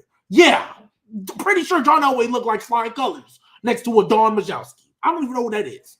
So, yes, I will agree that in today's league, because obviously we're taking into account, the offensive systems are better, this, that, third. I'm not saying he won't be relatively better, but to say that he would be a top 5 quarterback in this league, to me, is blasphemous. Because, again, because remember, around this time, even with John Elway, in this era, the Joe Montanas of the world existed at this time. The Phil Simms and the Marinos was here, and who was the quarterback for the Chargers? Dan Fouts was here. Who was his receivers, bro? I mean, I don't think he's ever even had an all-pro receiver besides like Shannon Sharp. I mean, I'm not gonna lie. I'm not gonna sit here and act like I know that off the top of my head. So I'll just look at a year and see what happens. I'm telling y'all, because I remember deep diving into this, and like I said before, like Dan Reeves, that was his name. Dan Reeves wasn't Reeves was not a great coach. He was a very nice guy, and that's why he's looked upon fondly in the NFL. But the reality is, he was never a great coach. Yes, he was doing bullshit with John Elway. But here's my thing. He was leaning on him, improvising his plays all the fucking time. And get this, when he actually has some competent coaching, Mike Shanahan, the Shanahan tree, guess what? His stats and everything looks very favorable than what it did in the past, despite him being older. Was it that? When did Mike Shanahan get there? Like in 94, 95, one of those. Because they also had Wade Phillips before that too. Look, by then this is the thing about John Elway, and this is why I always hate this argument. Look, John Elway, and I've said this before, he was their version of Matt Stafford. That's a good one, actually. He was an elite level athlete. Like, people forget, he was supposed to go to the Indianapolis Colts, and he told them, no, I'm not playing for y'all. Y'all really suck. And if y'all try and play bully ball with me and try and force me to play for y'all, I'm gonna go play for the Yankees because I got drafted in the 2nd round. He was that kind of athlete. He was gonna be an outfielder if he wasn't playing in the NFL. He spent his entire career basically saying, hey, it's just me out here. Mm-hmm. Like, all of his athletic prime was being spent with, it was him and a bunch of other dudes, and they were like, hey, buddy, make it work. It out. But y'all also saying Dan Reeves was this lie. bad, but I'm seeing a bunch of 13-3s, 11-5. G baby, how do you explain that as soon as Dan Reeves leaves, he has his best career? I mean, the best season of his career. What is the best season of his career to you? 4,000 yards, the most TDs, 25 TDs he's ever had, and the least interceptions he's ever had in his career. That was that was 93. 93. Okay, got you. So he had the best season of his career as soon as Wade Phillips gets up out of there. Or Dan Reeves, because Dan Reeves. Dan Reeves. As soon as Dan Reeves get up out of there, he has the best season of his career, throwing only 10 picks with 25 TDs, and he never threw over 15 picks ever since. I mean, he still threw double digit though, but fair enough. Double digit at that time is fine, G baby. Yeah, that's double digit at that time is not the same as having double digits in the 2010s. It's not. I mean, actually, let's talk about that. Isn't it? Wait. Isn't it though? Because they're throwing less than they were in the 2010s. There's a mathematical equation, right? What you do is you look at the total TDs in the league, and look at John Elway's, and compare, and then look at the interceptions. So you make that the numerator, and then you make the denominator. Like John Elway's numerator is the 25 TDs, and then it's going to be 10 picks right here at the bottom. Yeah, right? your touchdown interception ratio. And then you average that, out with the total TDs in the league, and you compare that with the total interceptions in the league. Okay, yes, but and then you look at it by percentages, right? Yes. So you look at the percentage, right? So let's say 25 TDs is like it's 2.5. It's 2.5% of the league's TDs, right? Then you look at the interceptions. Let's say if that's like So you basically are saying in 1993, 1%. Look at the total in the league touchdown interception ratio. and compare it to what John not Elway. the TD. You look at the total TDs in the league, right? And you make it to percentage. I'll give you the math. There's a lot to explain. I'll give it Okay, to but because my thing is, because here's my logic behind it. Yes, I'll agree that's his best season. Threw for the most yards and had his best touchdown interception ratio of his career for sure. I'll give you that. My whole thing is in this era, mainly because he was mainly in the 80s, right? He played a long time, but we all know them last 2 years in Denver. We all know them last 2 years in Denver we know what it was not good. It was the Terrell Davis show. Yeah, exactly. So what I will say is in this part of the 90s, we were already kind of moving away from 80s. Offense was getting better. The whole nine. My whole thing is, you say it all the time. They were definitely more focused on running the football. Mm-hmm. So you're throwing less on average and just overall than you are in today's league, right? And even in today's league, with how much we throw and how much if you want to say pass happy compared to the 80s are, we still consider throwing double-digit interceptions not a good thing. So my thing is, you're throwing it less, like you have less volume, 2%. But still the same amount of interceptions. I got you. So now, if you want to say at that time they viewed it as normal because that's just what everybody was doing, fine. But obviously, there's evolution and all that, and like evolution of player and all that. However, even relative to error, to me, it's hard to see you throwing the ball less, but having, because in today's era, if you threw the ball less times than somebody, Dak Prescott's interceptions. When he only played like 4 less games, when he played like 12 games. I got the math for you. Math for you. Ready? So his 10 interceptions back then was 2%. Was 2% of the league in total, right? You know what 2% of the league total in picks this year is? 9. Wait, I'm sorry. Okay, I'm sorry. The 2%, if a quarterback threw for 9 picks, basically what I'm saying, if a quarterback that was 2% of all the interceptions thrown into the league. If a quarterback threw 9 picks in today's era, in today's league, in this season, that's the same as John Elway throwing 10 picks in this era. So that's the same, which is good. It's not like 2%. Having only 2% of that is really good. Okay, so yes, I hear you. Then my follow-up would be, what were the attempts? Because 9 picks, because here's why. I'm just throwing numbers out there. I don't know what the actual attempts would be. But throwing 9 picks with 300 attempts is worse than throwing 9 picks with 500 attempts. All right. Because even though it still might be 2% of the league's attempts, it's not 2% of your attempts. Like, you have a better ratio when it comes to that. That's what I would then want to know. You know what I mean? I get where you're coming from. I think the only reason why I'll give you some pushback, and this is why when you go back in time and start looking at the interception numbers, I don't think about it as bad. The reason why interceptions back then were the cost of doing business if you were going to throw the ball. Because again, we've talked about the reason why the passing numbers jumped the way they did after the rule changes is because the middle of the field, they didn't have a bunch of elite athletes there. You had guys there who were enforcers. Their entire job was, hey, we don't need you to be the best athlete on earth. I just need you to get this dude CTE if he runs a dig route. And that's really what it was, Grant. Like, that's just no. It's funny. That's what it was. So because of that, the middle of the field was not open. If you were throwing the ball, like, you still had to throw it over the middle of the field every once in a while.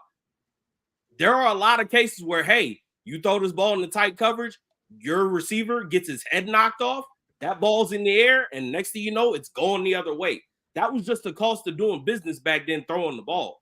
That's why teams were run-oriented. You had to throw the ball, but people were still like, it's not worth it.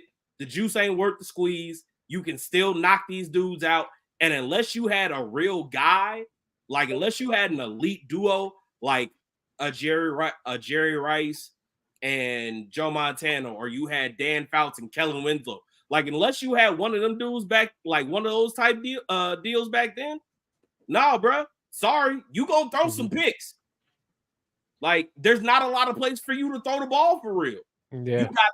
You got the sideline where your receivers are getting DDT, and they're not getting separation like that either because they weren't even all pro receivers. If they get past the corner, he better run something outbreaking or he better beat this dude deep because if he has to go over the middle, it might get dicey.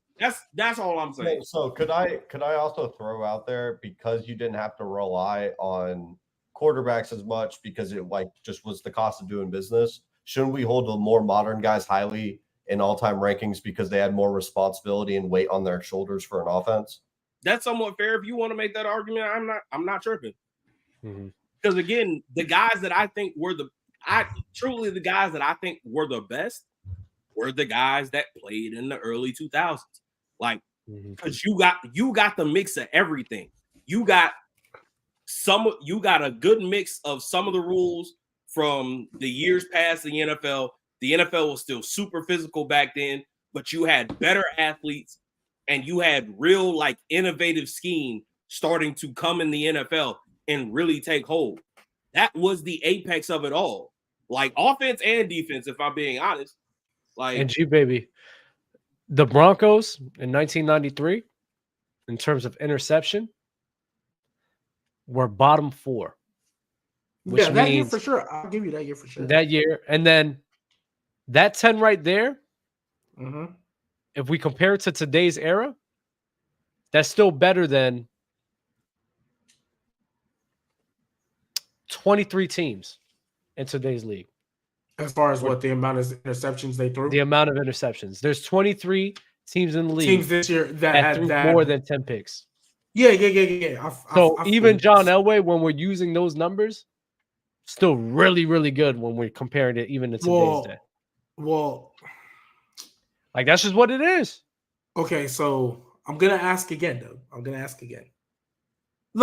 because you were talking about the 1993 season, and I agree that's his best season. So, that year, I give it to you for sure. 2-to-5 interception ratio, led the league in yards. I think he had 4K, led the league in yards. I'll give you that. So, that year, cool. When I look overall, though, right, and I look at them, but that's because of the impact of Dan Reeves, like we said. Dan Reeves was a fucking terrorist. You say that, but they was going 11-5, 13-3, winning their division year in and year out. Hey, you ain't got to go so far. Yeah, Dan Reeves was literally winning his division 13-3, 11-5 year in, year out. All I'm saying about Dan Reeves, Dan Reeves was nothing special though. Dan Reeves relied a lot on John Elway being John, but he was a good coach, and he's thought about fondly because he was good to the media. So he's got a favorable memory. But the reality was he wasn't anything great. He just happened to be the coach. And also, he was still really good though. I'm not saying he's a terrorist. I'm just saying he was cool. And also, he ain't nothing crazy. Baby, don't bring the record because just it's because a team is winning games. If you're doing it year in and year out, okay, bet. Question. Bless you. Question. Doug, how do you feel about Mr. Mike Tomlin? What? That's not even the same, G-Baby. How? They go 9-8 every year, do they not? Because he didn't have one of the best quarterbacks in his time for the whole entire time. John Elway didn't have. Dan Reeves didn't. Mike Tomlin, number one. Mike Tomlin, I'm sorry. Yeah, Mike Tomlin has shown years of not having a top quarterback and still being able to have a positive record. It's still being great. He also you just said though that just because you win all these games, Mike Tomlin's different because he's proven so much. Oh my gosh, dude. What? Bro, did Mike Tomlin not have Big Ben and AB and Le'Veon Bell at one point? He did. The triple B's. He did. And then before that, did he not have one of the all-time greatest defenses ever with what's old dude's name that had the toe tap? San Antonio Home? No, that's not what I'm thinking of.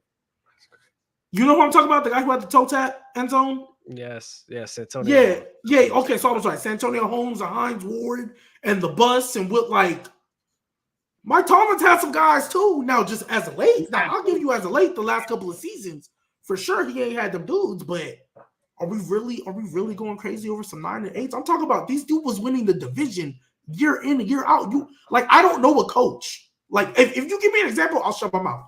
I don't know a coach who's winning their division, winning double-digit games year in and year out. The main point I'm harping on.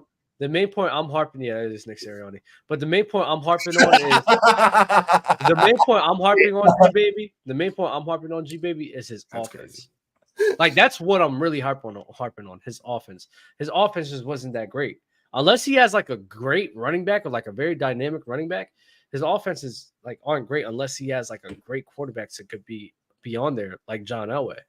And that's my whole point with Dan Reeves. He wasn't and that's fine. Like that he could be a good coach or serviceable coach, still a terrible offensive one. I don't think he was a great offensive coach unless he had a good running back. Like he was a bad passing coach. How about that? I don't know all of Dan Reeves' background, so I'm not gonna get too far into it. What I'm trying to get at the end of the day is, again, this is a lot like Matt Stafford's career when he was in Detroit. A lot of his athletic prime was spent with him just having to figure it out. Like, that's just what it was. It was the John Elway show.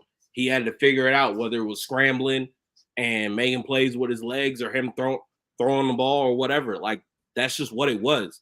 That's why when he got to the end of his career with the Broncos, they basically built that team, specifically that offense. It was like, hey, we're going to do you a solid because you did carry our franchise into relevancy for as long as you were here. So we're going to do you a solid and send you out the right way. Like that was the whole point of them getting Mike Shanahan and doing the whole Terrell Davis, Mike Anderson type thing. Like that was the whole point. Yeah. So G-Baby, I'll give you this. Dan Reeves is the Greg Roman of the 90s. That's crazy. That's crazy. I'll give you that because I'm double checking and I'm double checking with him. It's a consistent theme here. Great rushing attack.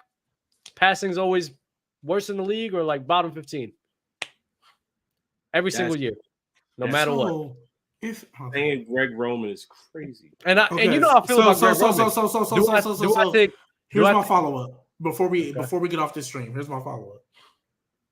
So if you put John Elway with Greg Roman, Joe Lombardi, some because I'm trying to think of the quarterbacks that had bad OCs.